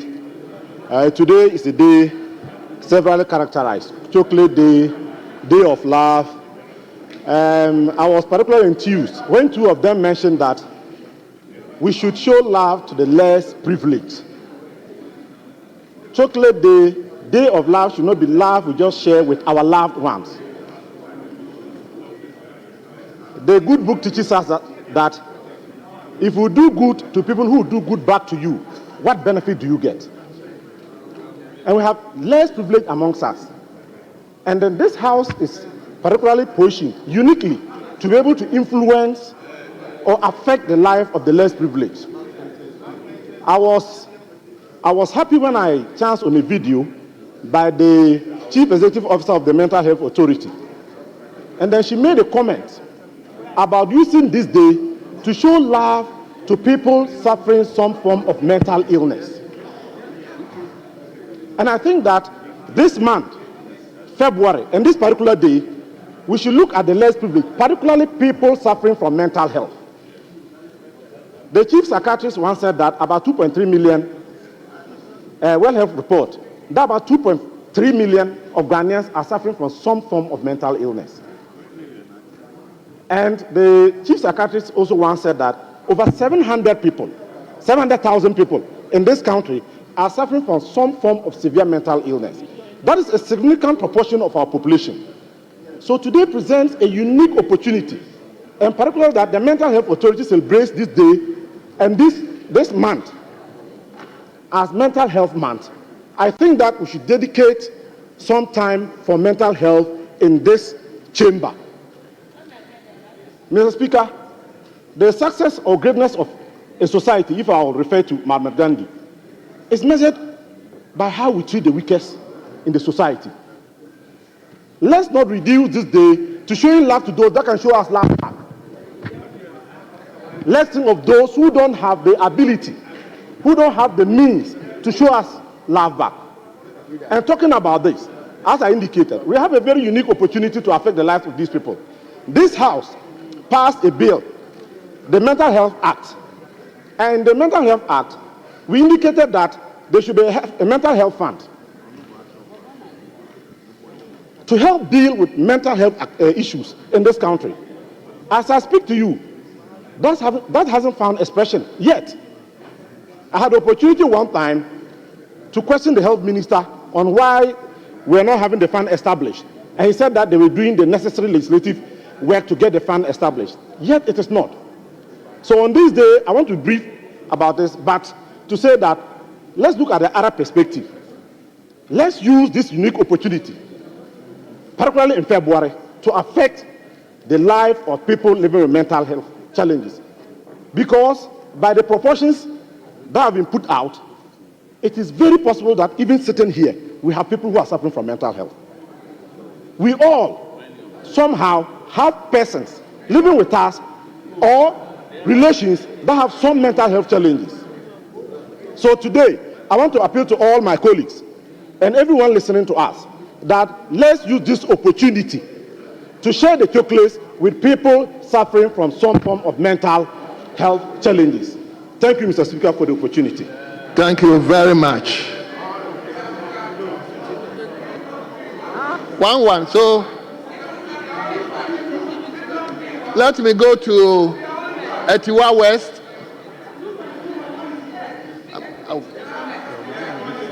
I'll give you the opportunity, please. It's 1-1. Say one. It's 1-1. That's what I'm doing. Honourable members, that ratio has not been established. That ratio of 2:1 has not been established here. So once I sit here, it's still 1-1 by way of contribution. Honourable members, if leadership takes that decision, I'll go by it. But for now, it is 1-1. Yes, Honourable Etiwa West, let's hear you. Thank you, Mr. Speaker, for the opportunity. Ghana is, as we all know, Ghana is the second largest producer of cocoa in the world. Cocoa is a major contributor to the economy. However, it does have some challenges: climate change, unpredictable weather, and also pests and diseases. So I'd like to take this opportunity today, as we're all munching the chocolate and enjoying the result of our cocoa farmers, that the Ministry of Agriculture, that the minister in charge of that ministry should continue the support that the NPP government was giving and providing to all the cocoa farmers and that sector. So I would hope, I pray that that support would continue to all cocoa farmers, because in my constituency in Etiwa West, in the towns of Morso, Kwabeng, Abomosu, Nkrakaim, Akropong, Achimekropong, Tumfa, Pameng, and all the other towns in the Tiwa West, we have thousands of cocoa farmers who toil every day and produce excellent beans. Everywhere in the world, it's well known that the Ghanaian cocoa bean is is excellent in terms of the way that is naturally dried and the process it goes through. So I'd like to take this opportunity today to thank all the farmers in the Tiwa West for their contribution to the economy and for making it available to produce such excellent products in the chocolate that we're enjoying today. So thank you to all the farmers, especially at Tiwa West, and to all the farmers in Ghana. Thank you very much. Thank you, Mr. Speaker. Honourable members, give me 2 minutes to acknowledge our children at the public gallery. I understand the majority deputy whip is going to extend the chocolate to them. Yes. So they are Oasis International School.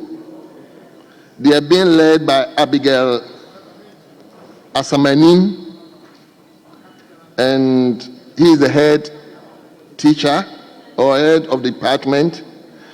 And the school is located at Lejokuku constituency.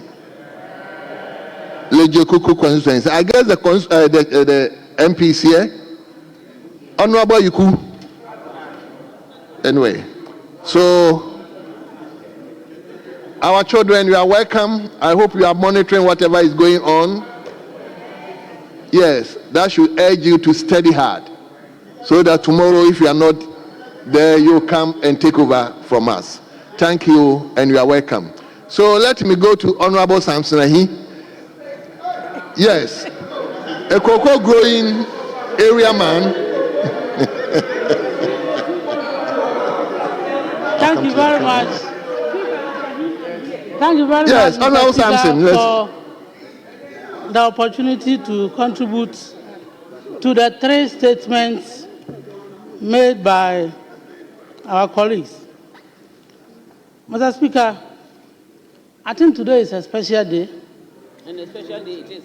And let me take this opportunity to wish all women in the Bodi constituency happy Valentine Day, and by extension, all women in Ghana, particularly women in this chamber, a happy Valentine Day. Mr. Speaker, in all the statements, we are encouraged to consume more chocolate. I want to take it through the dimension of creating jobs when we eat a lot of chocolate. We have the cocoa processing company, which is responsible for producing chocolate. But the more we eat chocolate, we create jobs, we create wealth, we create opportunities for Ghanaians. We support the company to grow so that people can earn their livelihood.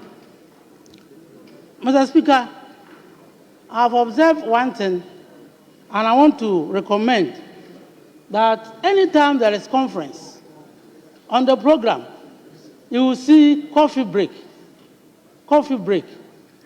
Today, as we have been encouraged to eat chocolate, I want to recommend that henceforth, in all our conferences on the programs, we should rather have cocoa break instead of coffee break, so that we will be encouraged to inculcate the consumption of cocoa in our people.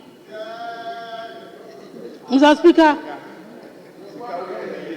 cocoa farmers, during the first tenure of President Mills, he initiated a lot of cocoa rows programs.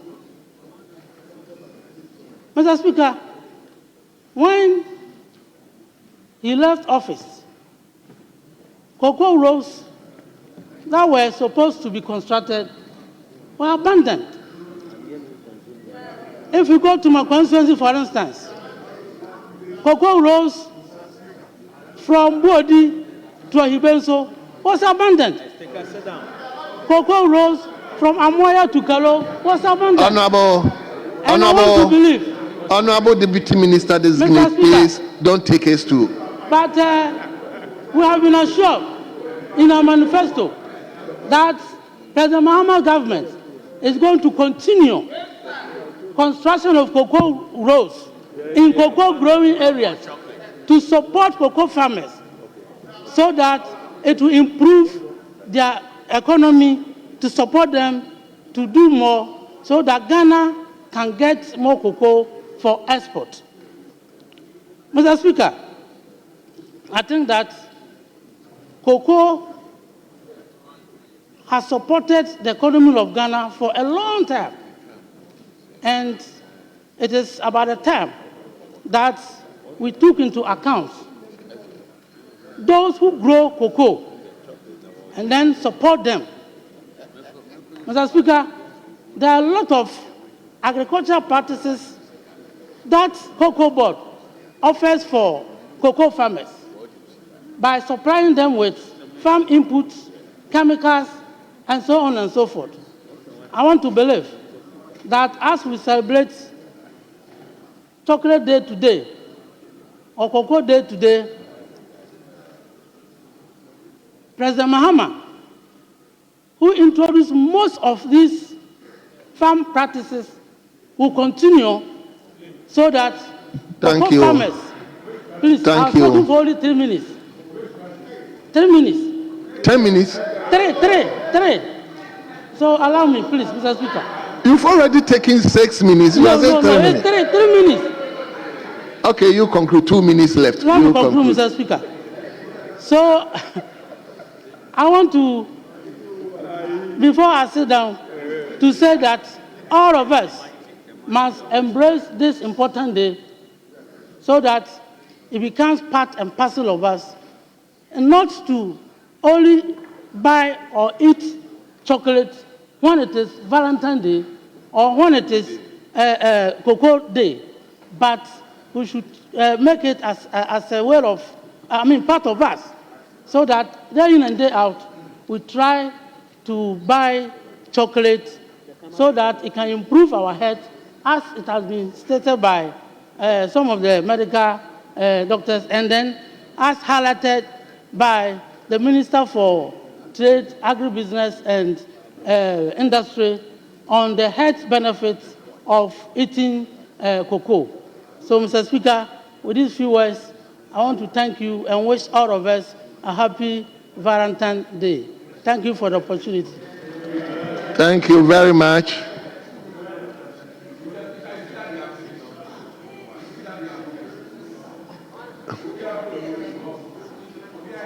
Okay, Honorable Stephen Amwa.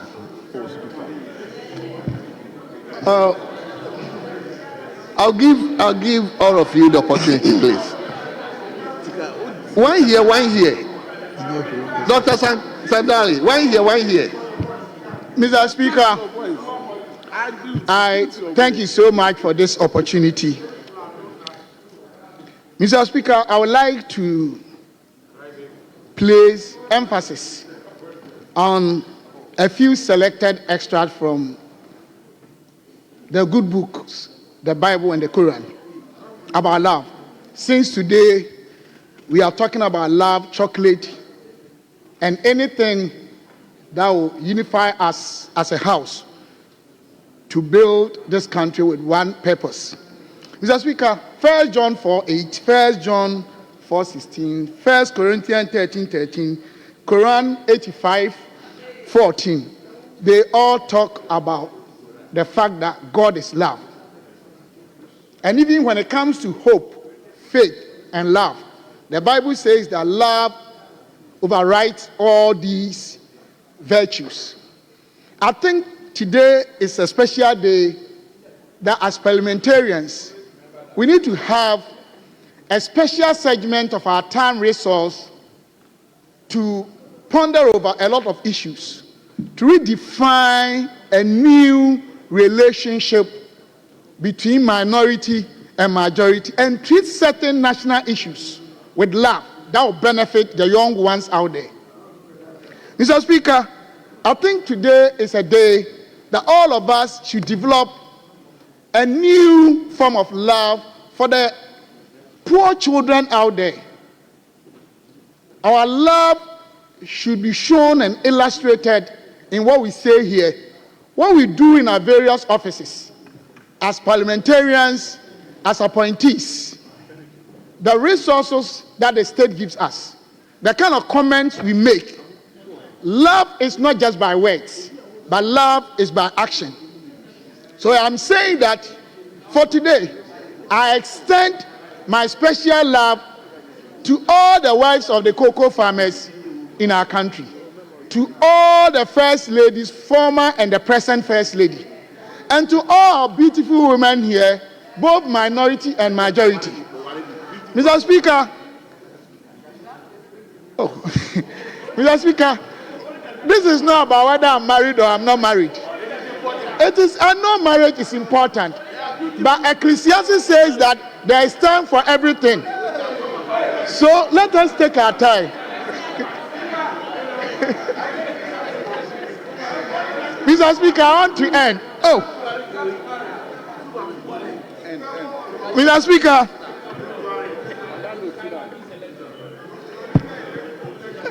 please, why are you making Honorable Stephen Amwa unstable? Mr. Speaker, I think this destructive interference of waves will impair the flow of the conversation when it comes to love, and I admonish each of them to take their time, and I can assure them at the appropriate time I will laugh. But before I sit down, Mr. Speaker, allow me to extend this to my mother, 100-year-old mother. She can't understand English. So with your indulgence, maybe say me catch me, ma say me don't know. Now me wish you know, happy Valentine's Day. The last thing I want to say is that my brother from the other side, we are not debating, but I want to assure him that the continuity that they want to continue, we will support them to continue growing and expanding all factors that will ensure that our cocoa farmers and cocoa as industry will expand. But I want him to understand that the last 8 years, we did about 70,000 acres, I think acres or hectares, 40,000, we already finished. So it's something that they will continue. I know Honorable Eric, he's a good man, very intelligent, and they will continue that. But apart from that, Mr. Speaker, God bless Ghana. God showers his blessings upon us. Let us love each other now and begin a new wave of love that the outsiders will follow us. Thank you. God bless you. God bless Ghana. Thank you. Love. Thank you. Let him give it to Kintampo South. Thank you for the opportunity, Mr. Speaker. Please, I'll give all of you the opportunity. So. Mr. Speaker. But please, let's be snappy. You could see a lot of our colleagues who are all desirous to speak. So let's make it. Yes, Mr. Speaker. Thank you for the opportunity to contribute the statement made by our ministers and our leader. Mr. Speaker, once we acknowledge the importance of Ghana cocoa contribution to the economy, let us not forget about our farmers who produce the cocoa on a special day like this. Mr. Speaker, I watched a documentary on CNN titled The Coconomics, in which a farmer couldn't even recognize chocolate. Mr. Speaker, so on this day, I wish and I want to tell our leaders and our ministers that, and appeal to them to find a way to reach out to the farmers on a day like this to also enjoy the taste of cocoa. Thank you for the opportunity, Mr. Speaker. Thank you very much. Let me now go to Okre. Oh no, then it's Kwabri East. Honorable Unyina. Thank you, Mr. Speaker, for the opportunity to contribute to today's discussion. The National Chocolate Day is a very important day since it's also doubling up as the Valentine's Day, which is a day of love. So, Mr. Speaker, I would like to extend my heartfelt love to the good people of Kwabri East, and also by extension to all the women and the market women of Kwabri East. And Mr. Speaker, in the same spirit as yourself, I'd like to also extend my heartfelt love and a happy Valentine's and Chocolate Day to my beautiful wife, Adia Pena Okosia Sewa Odu Jemfi, and also to my mom on this August day. Yes, Mr. Speaker, they say I should say it loud and clear. So to my beautiful wife, Adia Pena Okosia Sewa Odu Jemfi, I wish to extend my heartfelt love on this day. Mr. Speaker, we can't talk about National Chocolate Day without talking about cocoa. Cocoa plays a very important role in the daily economics of this country. And you know that cocoa has been a very important cash crop to Ghana. And by far, Ghana is touted as producing premium cocoa, and the cocoa is of premium quality. Mr. Speaker, however, the farmers and all the people in the value chain, in my opinion, are not being looked at critically. And we have to, as a country, celebrate our heroes. And we have to celebrate these gallant farmers by looking at few areas and some areas that I would like us to go through. Mr. Speaker, for instance, in the area of pensions, cocoa farmers go through all these daily hassles of planting, harvesting, fermenting, bringing the produce to the marts and drying them, and even in the stand, at the stage where they are about to sell, they go through a serious time because some of these purchasing clerks have adjusted their skills so much that it is to the detriment of the cocoa farmer. And so we need to recognize them. And at the end of the day, after they have gone through all this and they have retired, they have gone through after 60, 70, and they are no longer able to go to the farms and produce, there is no pension for them. The cocoa farmers, if you go and look at a farmer who has planted cocoa for 20, 30, 40 years, and the person goes into pension, it's quite an eyesore. Mr. Speaker, another issue that we have to also concentrate on is illegal mining. Mr. Speaker, our yield has been dropping for the past 3 years because of the encroachment of illegal mining on our cocoa farms. And you see, it gets to a point that even farmers who are not willing to cede their farms to illegal miners are forced in a way to give their farms off because of the illicit operations, to the extent that it gets to a point that they cannot even get access to their farms.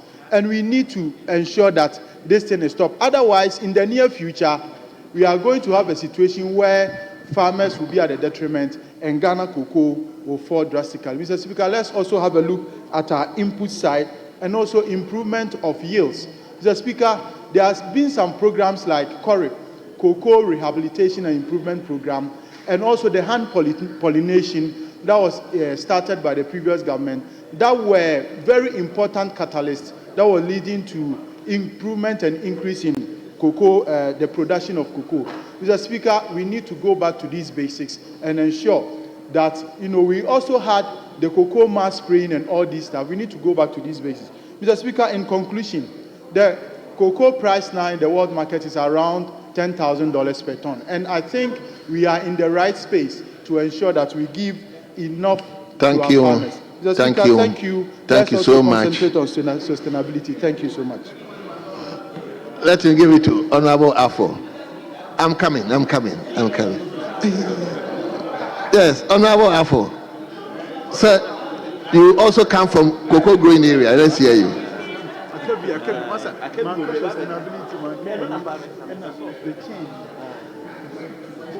Honorable Onyina, please put off your mic. Yes, you can now. Mr. Speaker, let me thank you for the opportunity to make a contribution to the 3 statements that has been made today on the floor. Mr. Speaker, first of all, let me wish all Ghanaians a happy Chocolate Day and a vast day as well. Most of you should go to the Amenfi West, Sanobe Cocoa District, Azingwa Cocoa District. Mr. Speaker, let me put on records that out of 276 constituencies, my constituency leads the cocoa production in this country. So I use this occasion to wish them very well and bless them and tell them that, Mr. Speaker, most of their problems respect the cocoa production in this country, more especially in Amenfi West, will be solved as early as possible. Mr. Speaker, respect to cocoa rows, I know I've been asking a lot of questions. So I'm not cutting it short. The Minister for Roads is just looking at you with a smile. So I know your rules. Mr. Speaker, free supply of fertilizer, I think it will be in place.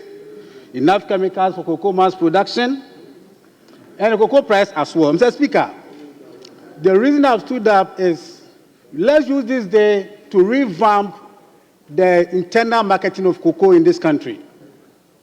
I'm talking about the license buying companies. Most of them are down because of how they were treated by the previous government. So as we speak today, produce buying company is down, FEDCO is down, Ejumapa is down, cocoa merchant is down, and a lot of it. Mr. Speaker, what is more particular about this is that these license buying cocoa companies, they help to grow the rural economy in this country. So when they are down, it means that the rural economy is broken. So let's use this day to revamp the cocoa sector, the internal marketing of cocoa. Most of the people they are at home, the employees. They are now unemployed. Let's look at PBC now. So, Speaker, I will not speak so much than to say that let us use this day to revamp the internal marketing of cocoa so that our rural economy will grow. Thank you, Mr. Speaker, for the opportunity. Thank you very much. I think when I get to Honorable Minister for Agric, he will address those pertinent areas that Honorable Afo talked about. Yes, let me go to Manson Kwanta. Thank you, Mr. Speaker. Thank you very much for the opportunity. Mr. Speaker, I'll use this opportunity to extend my greetings to the good people of Manson Kwanta, many of whom are cocoa farmers, and I'm sure they are watching me. They've been watching our programs these days. Mr. Speaker, I also take this opportunity confidently to extend my love to my beautiful wife, Belinda Fokuo, who is a staff of Bank of Africa. I know some are not happy. So, Belinda Fokuo, my regards to you. I love you so much.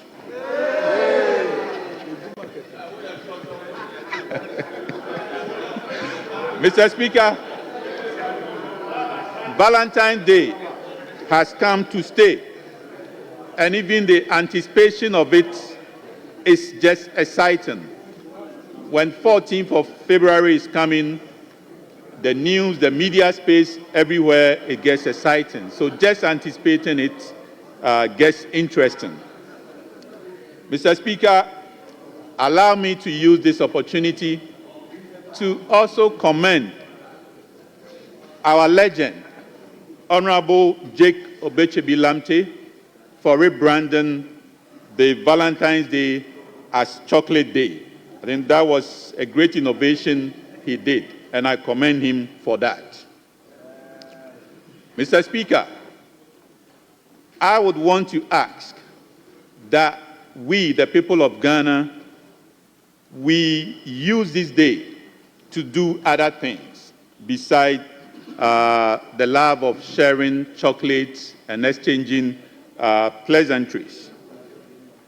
Could we look at using this day of love, to call for the feuding factions in areas where we have hostilities in this country to consider this day of love to lay down their arms?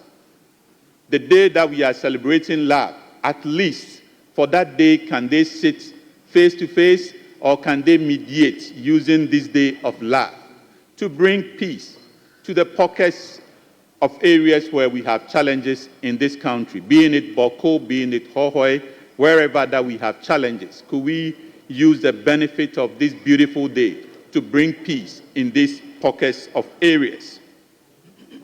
Again, Mr. Speaker, being intentional with this day, could we, just like we've had the tourism ministry doing its best to rebrand Christmas in Ghana as a day for people across the world to come and spend Christmas with us here, could we look at doing a similar thing so that Ghana, which is the second largest producer of cocoa, becomes a hub for chocolates during Valentine's Day?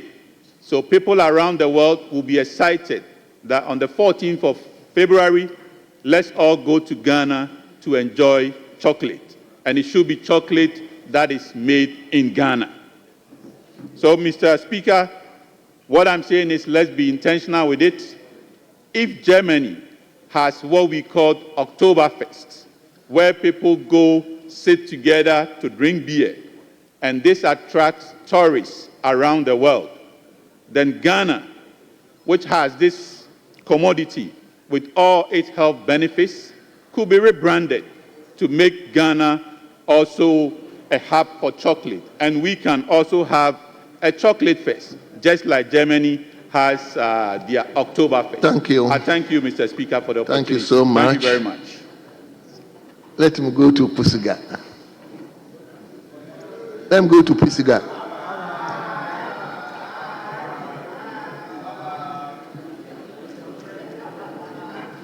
Congratulations and bye-bye to all those who take chocolate. Mr. Speaker, thank you for the opportunity. Mr. Speaker, you have seen that I've continuously agitated and tried to come up and say something about chocolate.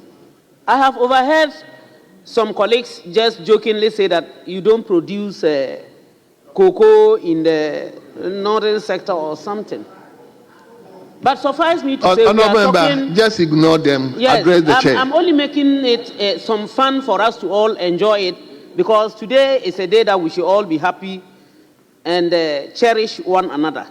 Mr. Speaker, originally it was called St. Valentine's Day, and it has been used for so many other things. In this same chamber, around 2015-16, we discussed and agreed that let us also incorporate something that would move Ghana forward and enhance our economic values. So what we thought and discussed was our chocolate. Let us ask ourselves, Mr. Speaker, what have we done since then to actually ensure that the discussions that we had, we have implemented it? There are a lot of people in this country, especially the northern sector, Upper East, Upper West, Northern region, and what have you. They don't even know how the cocoa pod is. Not to talk of the beans, and to talk of whatever we can get out of it, like chocolate. We had agreed that with the school feeding, due to the benefits, even if it's half a bar that is being produced, to also let them have that feel, see what is referred to as chocolate. We should be able to do that, even if it's once a week. We said all these things, we haven't done any of it. We continuously carry our cocoa out. Sometimes we hear about trafficking of cocoa, carrying it out, and what have you. And we want to get value, money, economic benefits. I think we need to rethink and make sure that our factories work more and that our children grow to appreciate what we are talking about. We are lucky, maybe some of us, especially from where cocoa is not grown, but I know that there are peoples or some people from the cocoa growing areas who have never tasted chocolate. Because the cost of a bar of chocolate just in the market, what has been distributed here, is so high that individuals around there who do not have that money may use that money for their ingredients and other things rather than buy chocolate. What are we doing about it? Are we going to ensure that not only the cocoa growing areas, but also other areas that cocoa is not grown? On days like this, our farmers, especially the women and children, have a feel of it. Colleagues have mentioned the love that we need to show on this day. That love is not for the way people have perceived it today, like running around and saying, excuse my language, my boyfriend has not given me this, my husband has not given this, my husband. No, it's a love that you need to show to individuals who do not have that opportunity. Let us go out there, let us see what is happening, especially those who have mental problems, as mentioned earlier on. Mr. Speaker, if you go out there, it's a pity. Some of them stand like stooges, some of them walk and fall. You simply don't understand. Let us extend that love to them and share whatever we have today with them, and I think it will go a long way to help all of us and for us to realize what is referred to as St. Valentine's Day. With this, Mr. Speaker, I extend my love to all my colleagues in this parliament, both men and women, all Ghanaians, everyone alive, that with St. Valentine's we love everyone. And I wish us all the best. And for this day, we live together and then we share together. Thank you very much, Mr. Speaker. Thank you very much. Yes. Thank you very much, Mr. Speaker, for this opportunity. I would like to first of all use the opportunity to thank the maker of the statement and also wish my constituent, that is Nalerebu Gamba constituency, a happy chocolate day. Mr. Speaker, Ghana is seen as the second largest producer of cocoa. But if you go to some of these cocoa producing communities, you will realize that these communities are lacking basic amenities. The poor farmer who goes to the farm every day, work day and night to get the cocoa beans, the children of the poor farmer and the poor farmer himself or herself does not get the basic amenities to enjoy in the community. Basic amenities like water. You go to some of these cocoa producing communities, good drinking water is a problem for some of these farmers. You also realize that the cocoa farmer children do not go to school because some of these communities, you can't even find a primary school for the cocoa farmer child to go to school. So, Mr. Speaker, as a country, we have to look at that aspect to improve the life of the cocoa farmer and the families. Mr. Speaker, if you look at the contribution that this industry is making to our economic growth, but a lot of it is going through illegal ways. That is smuggling. A lot of our cocoa beans has been smuggled. So I would like to call on the relevant authorities, especially the Ghana Cocoa Board and the security agencies, to take this seriously. If not that day in, day out, cocoa is being smuggled out of the country. Mr. Speaker, if we also look at the price of cocoa products, it's making it difficult for the ordinary Ghanaian to enjoy the cocoa product. Mr. Speaker, this one, in certain shops, they sell this one 20 Ghana cedi. Some sell it 18 Ghana cedi. Mr. Speaker, the poor man on the streets, how can he afford 20 Ghana cedi on this particular day to enjoy this particular chocolate? So as a country, we have to look at this aspect and add value to our cocoa products before exporting. Because some of this chocolate, the cocoa beans will be exported outside, they will produce the chocolate and import it back to us. At the end of the day, the price will be so high for the ordinary Ghanaian to purchase. Mr. Speaker, I would like to call on the Agric Minister to also look at the other sectors of the economy. That is the share nuts. In as much we are talking about cocoa, if you go to the northern part of the country, Savannah region, Upper East, Upper West, Northeast region, especially my constituency, Nalero Gamba constituency, there are a lot of share trees there. But it's like attention has not been paid to this particular share tree. I want to call on the Agric Minister and the relevant authorities. Let's give attention to this particular sector. It's a sector that a lot of women are involved. And you know, most of the women are very vulnerable. But when we give attention to this sector, these women will get a better living condition by engaging in the share industry. Thank you very much, Mr. Speaker. Thank you so much. Yes, my brother, let me hear you. Honorable members, after this I will take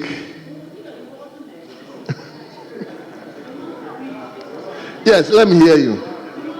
Thank you, Mr. Speaker, for the opportunity to contribute to the statements ably made by the Trades Minister, the Minister for Tourism, and then the first Deputy Majority Whip on the vast day and the chocolate day. Mr. Speaker, we have to relook at the celebration of the day like this, because the youth of Ghana are giving a different meaning to the originality of the day which we are forcefully celebrating now in this nature. Unfortunately, the youth of today see Valentine's Day as a day of slaughtering something without a name. And then by the end of the day like this, the day ends up slaughtering them and they go nowhere. Mr. Speaker, you will not be surprised that by tomorrow and a year by this time, a lot of things will happen this night. That will be issues to reckon with in the years ahead of us, which they will be thinking, had I known. So, on this very important day, let me use the opportunity to admonish our youth that the great St. Valentine made this day for good, at least for platonic relationships, not for erotic ones. Again, as we celebrate this beautiful day, may we be reminded that day in and day out, the day comes, we celebrate it, it goes down, and nobody talks about it. Would it be possible as a house, a very august house like that which we have, to relook at just the celebration of it and to put in measures that may allow us to have special events to celebrate or commemorate when a day like this comes a year by this time, so that, Mr. Speaker, if it is possible, maybe members of parliament may be allowed, if it happens to be a working day like this for us, to go to our various districts and have it celebrated with our people, just like I want to post-date my own in 2 communities on Monday, Talibania and Tehi, so that we may use the day to educate the youth that it is not about a bedroom matter, but an issue of conscience, to remember that we must express love towards one another without strings attached. I am sure when we put in that education, the youth will revise their notes. As I was driving to work this morning, looking at the streets, everywhere is choked. If you look on my phone, the messages on my phone, massive. And everybody is talking about, today is Valentine. Where are we going? What are... Hold on. Thank you. Thank you. So, Mr. Speaker, in conclusion, let the youth out there be made known that it is not for what they are thinking, but that we should just reach out and express our love. I mean, the normal love, and not that one they are thinking. That will end up leading them where they are not supposed to be. Mr. Speaker, with this, I thank you very much. Thank you. And to wish my beautiful wife, Akosia Nyantechiwa Ompombese, Mrs., a happy birthday, and to say, Akosia, I'm coming home, wait for me. Thank you. Thank you. Thank you very much. I'm looking at all of you, your constituency. I think, Kendall, we have a lot of cocoa from your area. Let me hear you. Okay. Kendall. Thank you very much, Right Honorable Speaker, for giving me the opportunity to also make my contribution towards the celebration of Love, Chocolate Day, and for that matter, Cocoa Day. Mr. Speaker, Ghana had depended on cocoa for a very long time and was the leading producer until we were overtaken by La Côte d'Ivoire. That notwithstanding, we still produce the best cocoa in the whole world. So it is incumbent upon us to ensure that we continue to play a very significant role in the production of cocoa. Mr. Speaker, these days we are having serious challenges with our cocoa production. The youth that we want to encourage to go into cocoa production are gradually running away from that industry. It is the old men and women who still manage our cocoa farms, and as they grow old and they are not getting the younger ones to take over from them, we risk still losing our position to other countries. The governments over the years have been trying hard to provide the necessary incentives to make cocoa production viable and attractive, but the challenges still persist. Now that we're also having challenges about our environment, cocoa is a special tree that requires some shade, and it needs vegetation, and with the current destruction of our forests, if we don't take pragmatic steps to ensure that we continue to have our forests preserved, we may end up one day losing our second position to other countries. We have research services, we have extension services, and we have other incentives that our governments have been providing. But we also need to go beyond that and ensure that the vagaries of the weather may not continue to be detrimental to the production of cocoa. We need to do a little more sensitization and education on how to preserve our forests and how to improve upon cocoa production so that we will continue to have cocoa beans which will be used to produce the chocolate that we may wish to have for ourselves, our children, and everybody in the country. It is also a fact that we produce cocoa, but we don't consume much of cocoa by way of drinks and the chocolate. Now that we are promoting intra-African trade, taking advantage of the African Continental Free Trade Area, it is our expectation that we will encourage more trade between Ghana and our sister countries in Africa who are not fortunate to have the vegetation that makes it possible for cocoa production to take place. That will also help us to improve upon our economies. Now, all those who are involved in cocoa production and related industries, we say are equal to them.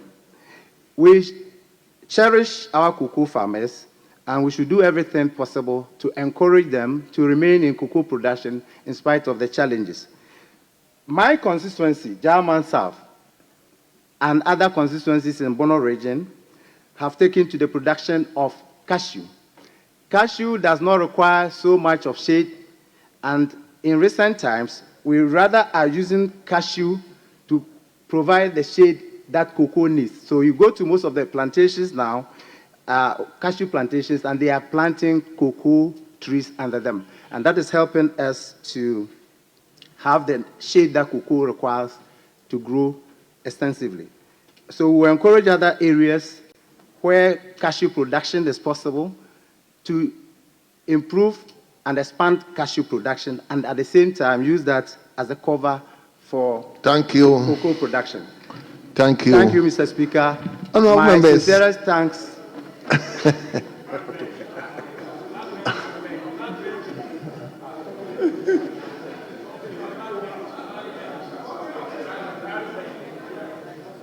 Honourable members, let me give the lady, Reverend Intoso. I think that will be the last one. Then, Thank you. Then I will come to leadership. Then I'll give the last opportunity to the minister to at least give us. Thank you. Thank you, Mr. Speaker, for the opportunity.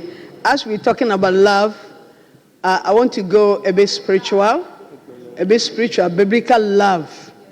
The Bible says in 1 John 4, verse 20 that if anyone says, I love God and hates his brother, he is a liar. For he who does not love his brother whom he has seen cannot love God whom he has not seen. So, Mr. Speaker, on this day, as we're celebrating St. Valentine, a martyr, I just want to remember and speak to colleagues that this day is the spiritual meaning of Valentine. It's about recognizing the power of love as a transformative force in our lives, celebrating the positive connections we have with others and acknowledging those connections. We've got to extend the love that we have, not for only our family members, not only for our friends, but we should also consider the needy, the downtrodden, that in celebrating this day, we should not forget about them. The former president promised school children, giving them a chocolate, but unfortunately it didn't happen. I pray that with the coming of our minister, Honorable Eric, cocoa farmers will be given the desired help so that they will be able to produce more, so that children in this country, parents who cannot even afford to buy chocolate for their children, will have the opportunity to also have a taste of the chocolate that we are producing in this country. Mr. Speaker, I also want to say that the men who stood up, recognizing their wives and sending them messages, my prayer is that all the men who are married, if you leave here today, go straight home. Go straight home and show your love. Show your love to your wives. Don't just say it in the chamber here. Go straight home and celebrate your wives so that they know that you actually appreciate them. The women as well. Go straight home, appreciate your husbands, show them love, show your children love. Don't forget your parents, don't forget your mothers and your fathers on this day. Celebrate them. Mr. Speaker, let me also use this opportunity to express my deepest appreciation to my husband for his I'll go home. His unflinching love. Reverend Dr. Kingsford Asamoah, I appreciate your love, and I pray that what has happened tonight. Mr. Speaker, I thank you for this opportunity. May the good Lord bless you. Thank you very much. Now let him come to leadership. I hope you are yielding yours too.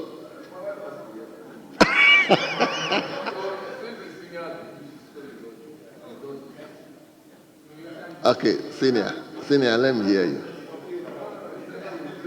Senior, 1 minute. Let me hear you, sir.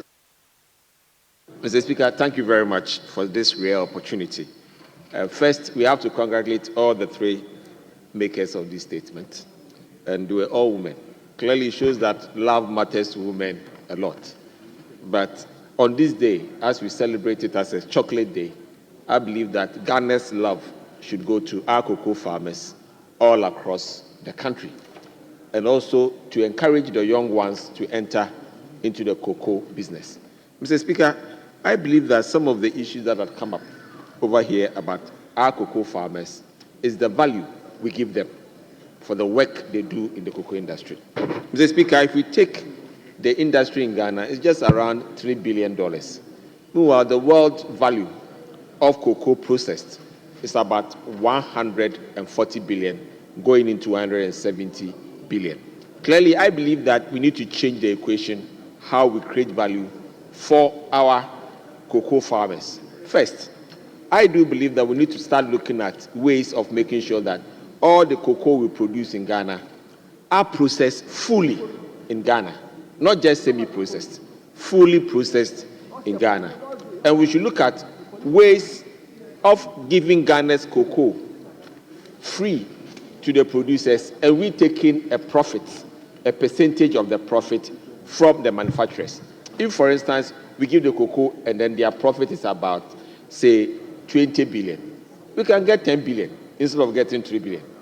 Instead of this business of selling it at low value to them, and then we don't get anything. And when we are able to create that value, we should be able to pass a lot of it on to our cocoa farmers so that more people will gain more in the cocoa industry and they'll be ready to invest more in the cocoa farms. Because in situations where cocoa farmers are known to be selling their cocoa farms to Galamsey people and then reducing the production of cocoa in a lot of villages all across the country, I believe that we should have a market mechanism to make sure that they see more value in cocoa farming than the other way around.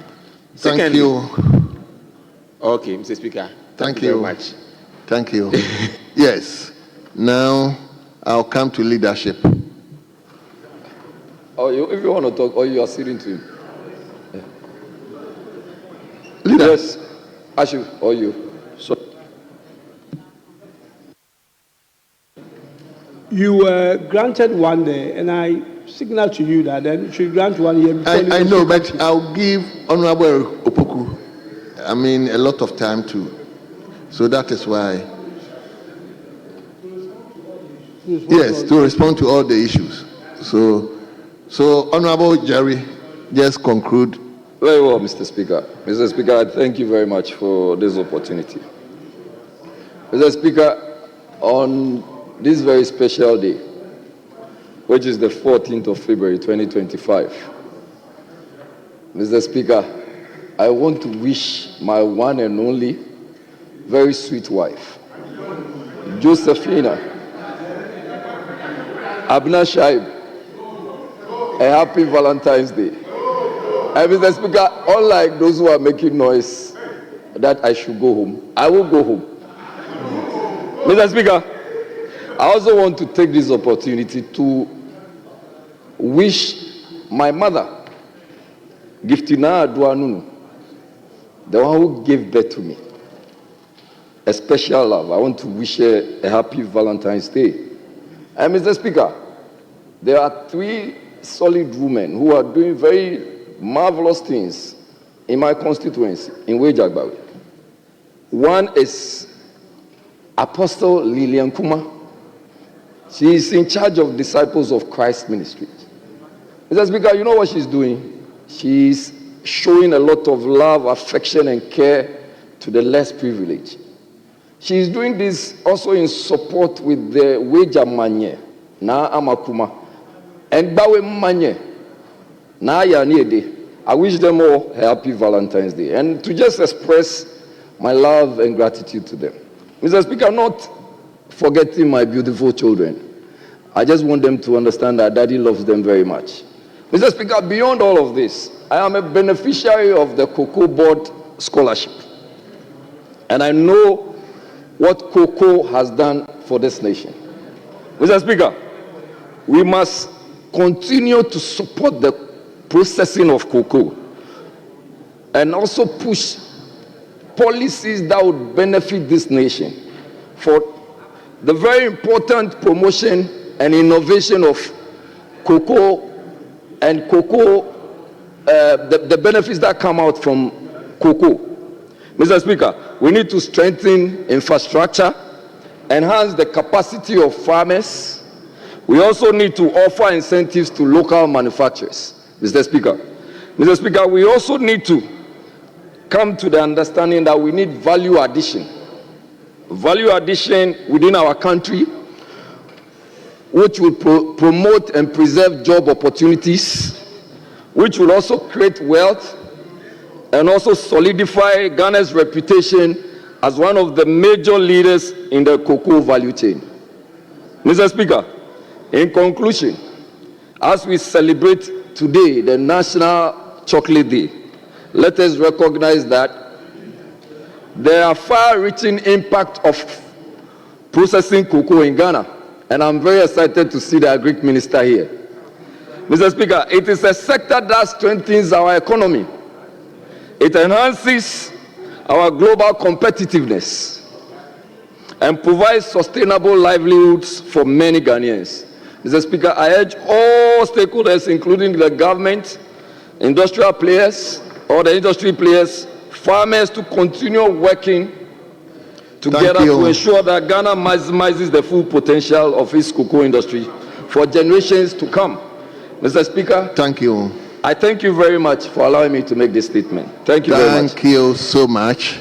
Let me now come to the majority leadership. Mr. Speaker, since it's a National Cocoa Day, I would like to yield the leadership contribution to the Minister. The Minister will get his own opportunity. Oh, Minister will get his own opportunity. Yeah, so that is why I said, just conclude, then I will give the final slot to the Minister. Honorable Mintayako will take the slot because he wanted to make a contribution.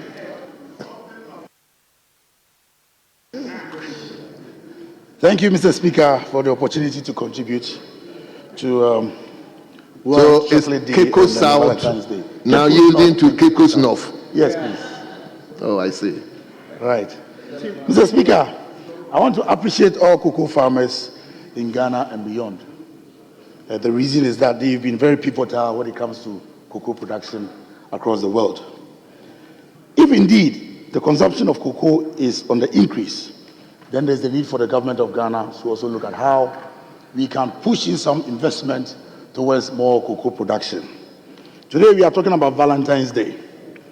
And then I'm also looking at the cost of the celebration of Valentine's Day. In America, when it's Valentine's Day, families share flowers, they share candies, and they also share cards. When you come to Ghana, and it's Valentine's Day, it is not the act of giving, it's the act of mandatory requirement that you need to make sure you honor. Mr. Speaker, I think that Valentine is the act of giving. And if indeed is the act of giving, the giver is supposed to provide what they can willingly give to that individual. So if I can afford a chocolate, and today we are talking about chocolate, Ghanaians who are supposed to be recipients should also get chocolate. Instead, they will give you a list of items you need to buy for Valentine's Day. And this is raising a lot of concerns. If some of them are not able to fulfill, yes, they give you a prospectus. If you are not able to fulfill, Mr. Speaker, that becomes problematic. There are so many relationships that are breaking up because of requests for Valentine's Day celebration. Mr. Speaker, I want us to appreciate the fact that Valentine is only about the art of giving. It is not the art of taking. And as much as possible, we should also look at how Parliament will be able to direct where at such occasions we'll visit orphanages, we'll visit hospitals, we'll visit areas where our art of giving will have very big impact. Mr. Speaker, let me add my voice to the other contributors who are asserting that indeed we need to be looking at psychiatric hospitals, we need to be looking at orphanages, we need to be looking at maternity homes, and any area where our art of giving would have that particular assertion. And I think when we do that, we will be able to give more than to take more. Thank you very much, Mr. Speaker. Well, at least I've taken from you Valentine is the act of giving, not an act of demanding. Very well. So let's hear from the Minister.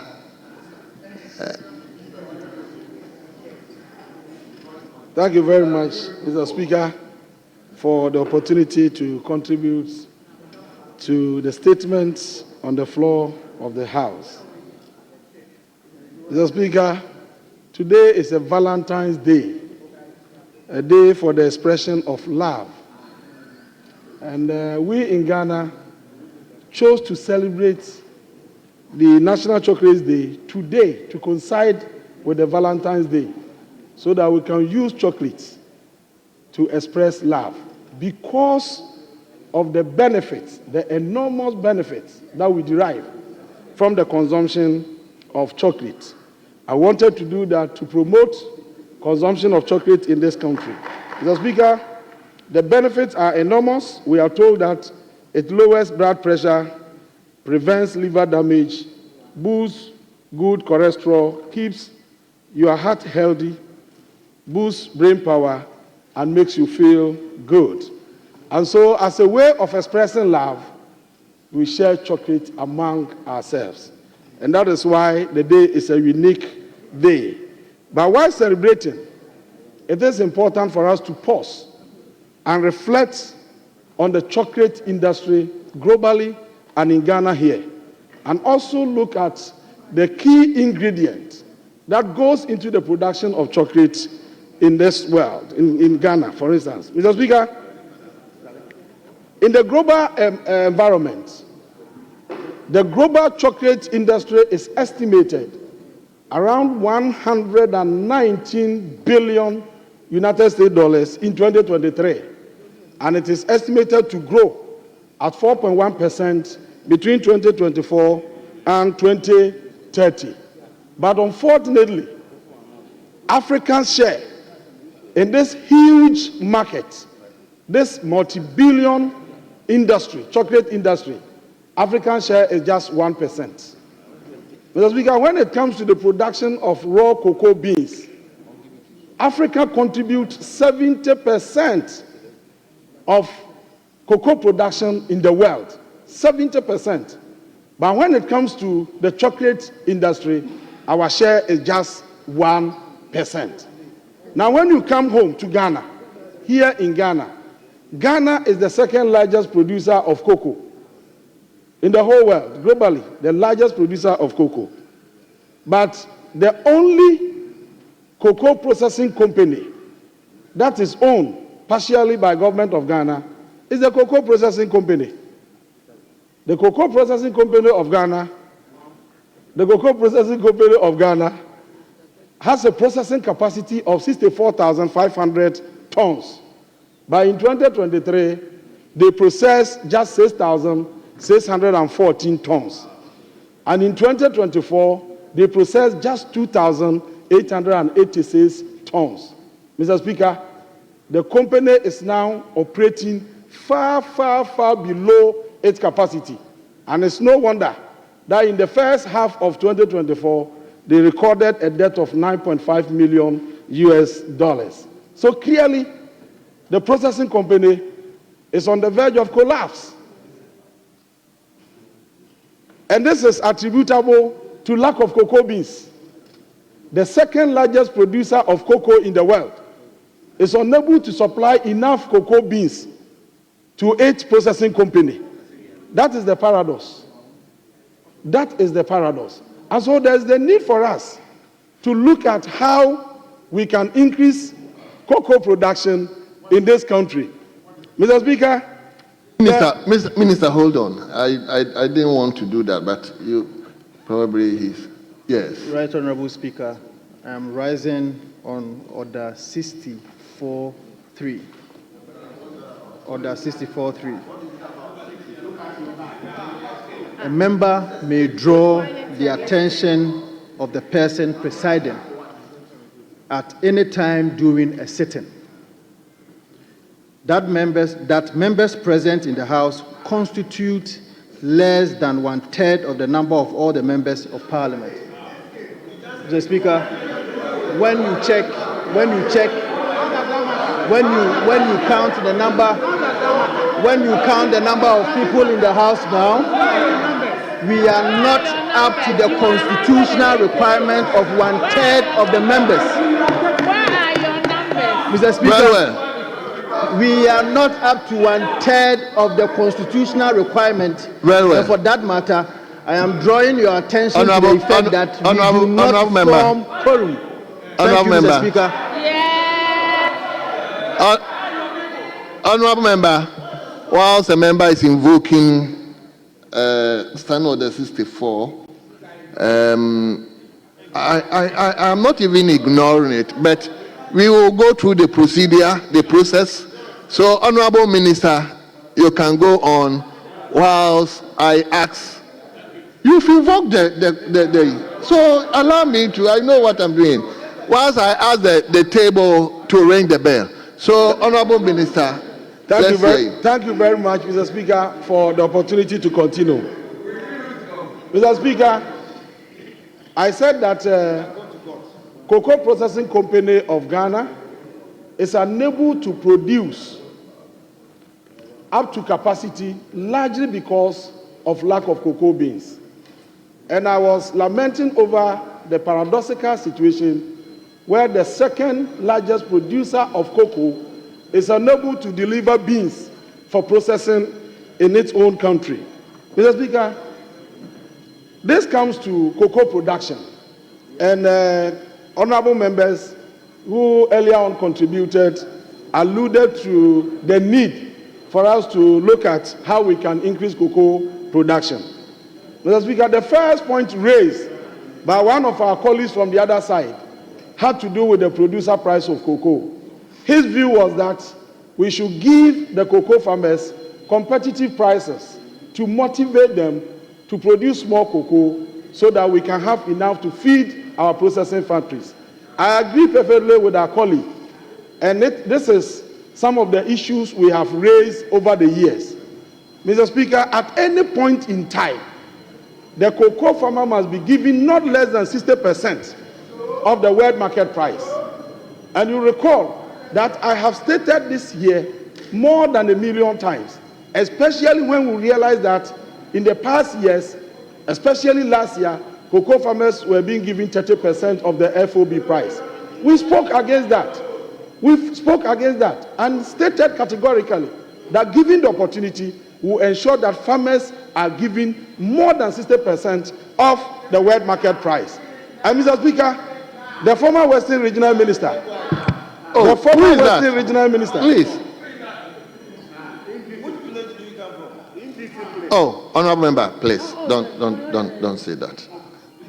Withdraw that, please.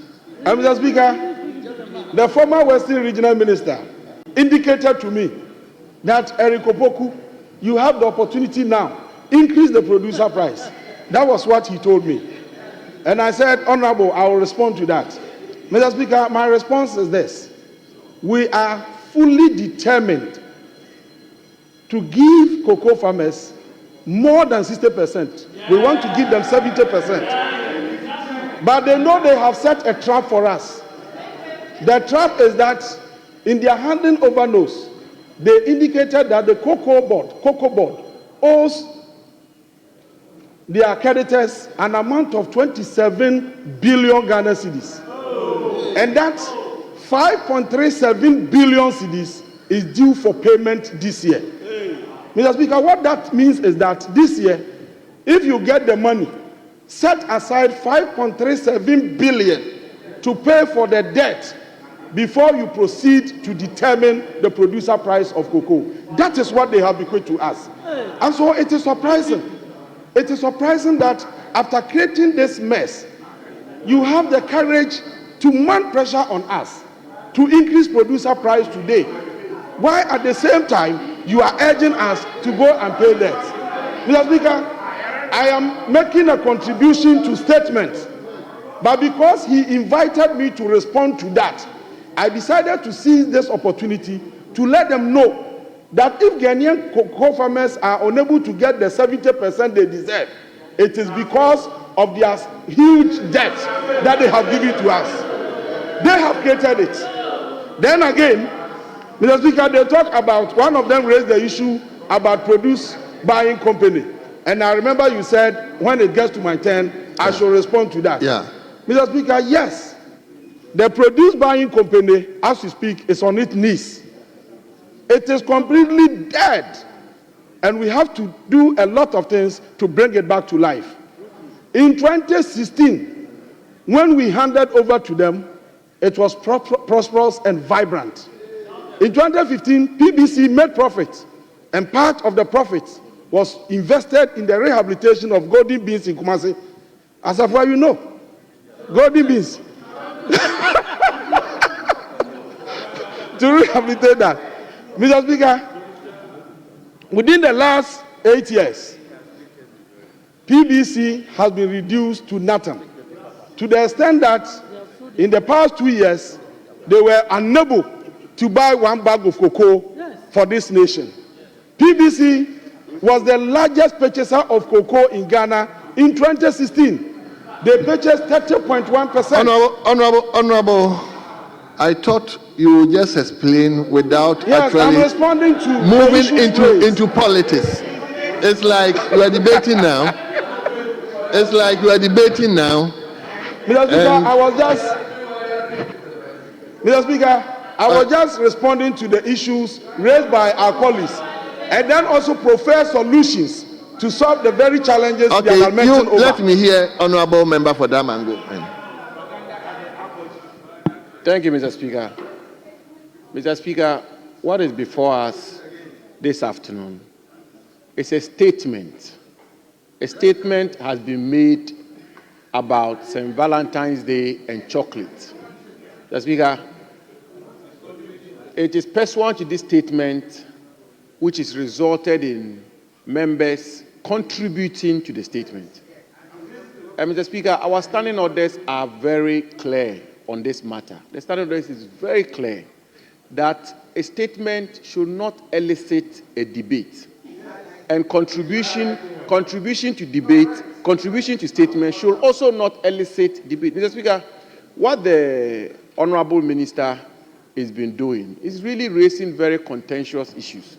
And so, Mr. Speaker, we will respectfully call upon you to have the minister be guided and not make comments which will elicit a debate. There will be an opportunity for that. I will be ready to have the debate with them.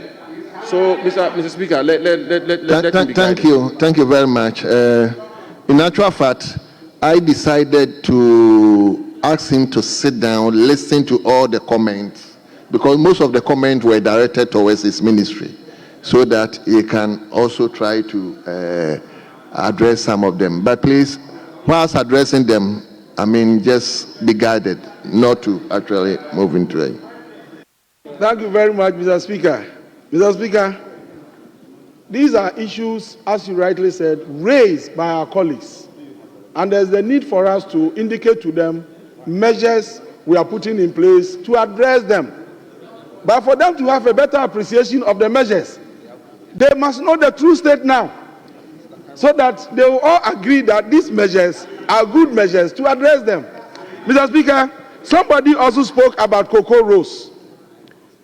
This is a serious matter that we are looking at. Cocoa roast. The argument advanced was that to be able to increase cocoa production, we have to fix all the roads leading to cocoa growing areas. This is a statement made by one of our colleagues from the other side. Mr. Speaker, you recall that in 2017, when the NPP assumed office, one of the issues that became topical in our country here and was discussed extensively throughout all the media outlets had to do with cocoa roast. Because at that time, we had awarded contracts amounting to 5.1 billion Ghana cedis. And based on this, a committee was established to audit all cocoa roasts in Ghana here to ascertain whether there was value for money in the award of those contracts. Mr. Speaker, it will surprise you to note that in the handing over notes, we are told that cocoa roasts awarded in the last 8 years amounted to 21 billion Ghana cedis. And Mr. Speaker, government is recommending that we do what they call rationalization. And when we asked them during the transition, their explanation was that by rationalization, they are saying that we should terminate, we should repackage, and then re-award. Mr. Speaker, the problem on our hand today is that we have over-awarded the contracts and Cocoa Board does not have the capacity to pay. So now they are asking us in the handing over notes to do rationalization. And then rationalization has begun. So very soon, some of these contracts will be relooked at and then terminated to ensure that we make progress in the field of cocoa rows. But the assurance we are giving to members is that we will sanitize the process and ensure that rows in cocoa growing areas alone are fixed with monies from cocoa. Thank you. Then the last point that I have to respond to has to do with cocoa production. Mr. Chairman, Mr. Speaker, you recall that one of our colleagues made mention of cocoa production, which has increased to 6,000 something. I was asking whether he's speaking from a different world or what. I was wondering whether he knows what he's talking about. Cocoa production increasing. Mr. Speaker, cocoa production peaked in 2021 at 1,047,000 tons.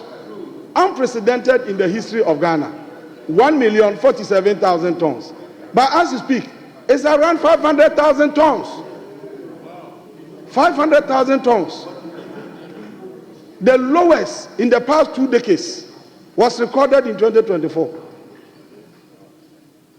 And so what we have to do now is to come out with policies that will ensure rejuvenation of the cocoa sector, to reset the entire cocoa sector, increase cocoa production so that we can maximize the benefits for our cocoa farmers. And so, Mr. Speaker, we thank you very much for the opportunity. This is a great day. It's a day that we have to show love. Thank you. Chocolates have been distributed to members, and our expectation is that members will also share the chocolate we have given them to their wives, their children, their constituents, and then all the other things that they can talk about. On this note, thank you very much. Thank you very much. Honorable members, my younger brother raised an issue, raised a quorum, but my time is not up. My time is not up, so we take the last statement. We take the last statement from Honorable James Jachikwesin on Black History Month. Black History Month. Honorable James Jachikwesin, you have the floor now. Thank you, Mr. Speaker, for giving me the opportunity to elaborate on the Black History Month. Mr. Speaker, I'm very honored to have the opportunity to commemorate Black History Month, a time to celebrate the achievements, struggles, and contribution of Black people throughout history. I want to thank the good people of Asin North for entrusting me once again to represent and serve them. Mr. Speaker, Black History Month allows us to reflect on the perseverance of our people throughout history, slavery, institutional racism, and the ongoing fight for equality. I am inspired by immense contribution of Black leaders like Dr. Kwame Nkrumah, Nelson Mandela, Martin Luther King Jr., Thomas Sankara, Patrice Lumumba, our own Barack Obama, and a host of others, whose efforts have shaped history and inspired progress. Mr. Speaker, Africa, despite being rich in natural resources, remains paradoxically underdeveloped due to centuries of exploitation, colonization, and unfair global systems. Our continent was stripped of resources and labor, which fueled the advancement of other nations while leaving us impoverished. Even today, economic dependency and the influence of global financial institutions continue to hinder Africa's progress. I believe Black History Month is a call to action, Mr. Speaker. It reminds us of the need for unity among Black people worldwide, both on the continent and in the diaspora.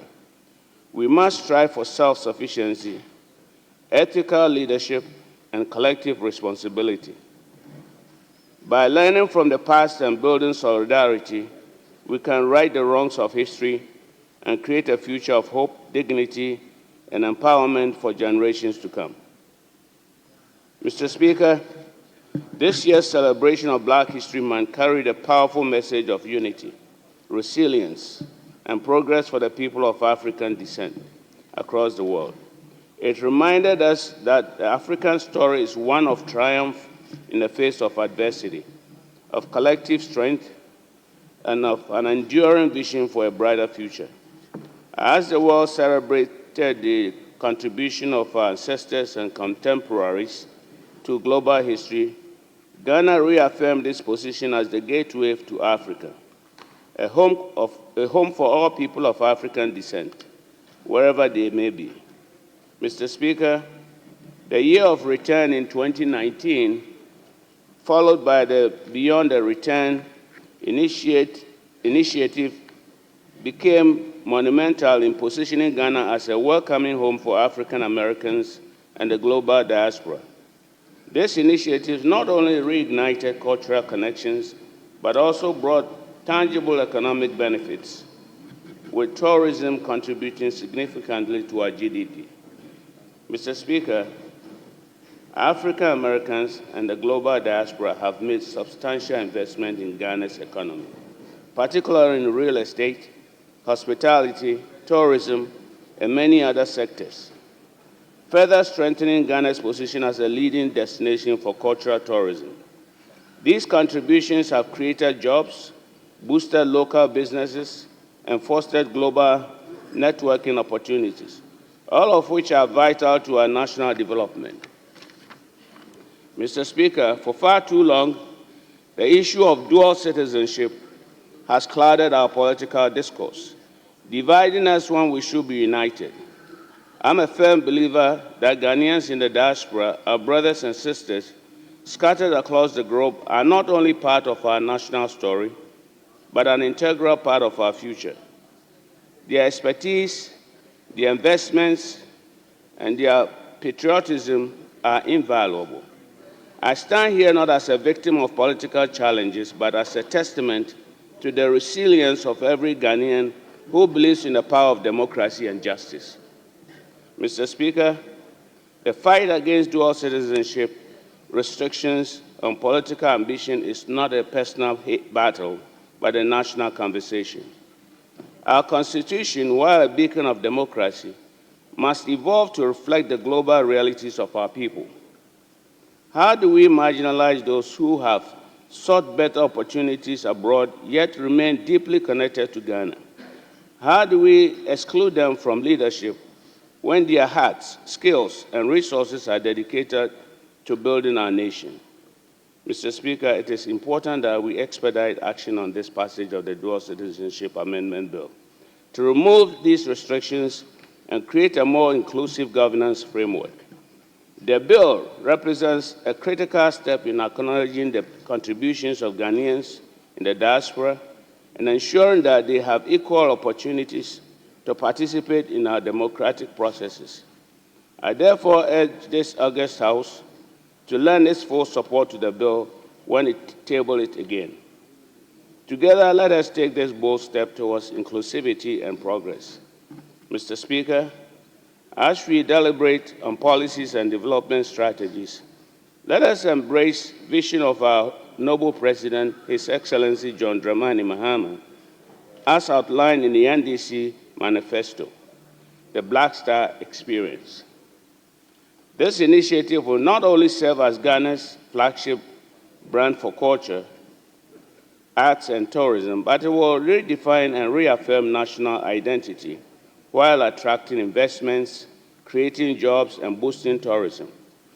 It includes a year-round celebration in arts, film, fashion, literature, and more, strengthening ties with the African diaspora, including the Caribbean, and positioning Ghana as the cultural hub of Africa. The initiative will enhance tourism revenues, foster transfers, support local businesses, and drive economic and creative innovations across the country.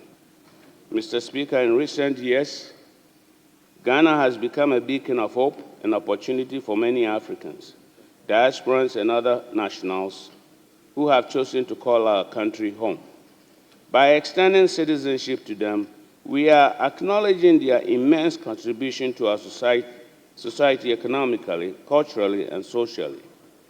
Many of these individuals have decades of professional experience, global networks, resources, and valuable perspectives that can benefit our governance and institutions. Mr. Speaker, as we welcome them as citizens, we must also recognize the potential for their political aspiration. Leadership is not confined to nationality by birth, but defined by the ability to serve, to innovate, and to uplift communities.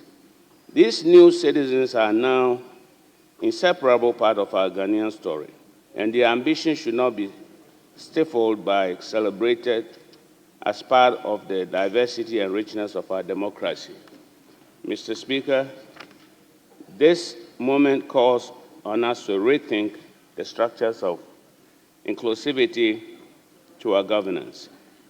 If we as a nation are bold enough to welcome them as citizens, then we must be equally bold in creating pathways for the active participation in shaping Ghana's future, including in political leadership. Their global experience combined with the commitment to Ghana can only strengthen our democracy and accelerate our development. Mr. Speaker, the journey ahead is long and the road will not always be smooth. But I pledge to work relentlessly to ensure that no Kenyan feels left out of our national vision, whether they live in Accra, Kumasi, Ashanti North, New York, or Toronto. Today, we can redefine what it means to be a Ghanaian. Create a nation where everyone has a stake and build a future that our children will be proud of. Let us not be deterred by the challenges of today, for they are but stepping stones to a greater tomorrow. Let us work together to create and reset our nation, again where opportunities are abundant, justice is unwavering, security is assured to every Ghanaian, regardless of their circumstances, can dream, achieve, and strive. I thank you very much, Mr. Speaker. Yes. Let me firstly go to Damango.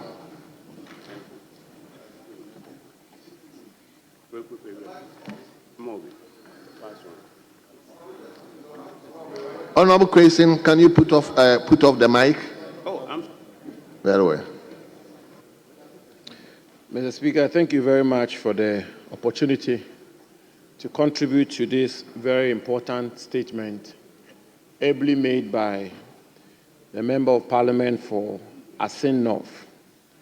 The Speaker, black peoples have traveled a long journey, and indeed, from the days of slavery to colonialism, all through to the days of civil rights, and through to the struggle for independence and post-independence struggles of nation building, and our contemporary challenges of unleashing the needed prosperity to our people, the black peoples of the world have traveled a long journey, and that is why I believe the statement commemorating black history is absolutely important.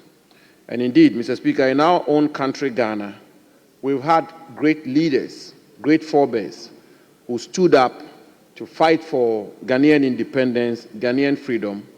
But allow me, Mr. Speaker, to focus on land administration as a testament of the struggles and triumphs of our forebears. And by that, I refer to the likes of John Mensah Saba and co., who established the Aborigines Rights Protection Society, which, unlike other African countries, particularly Eastern African countries, were able to mobilize our compatriots and our citizens to stand against the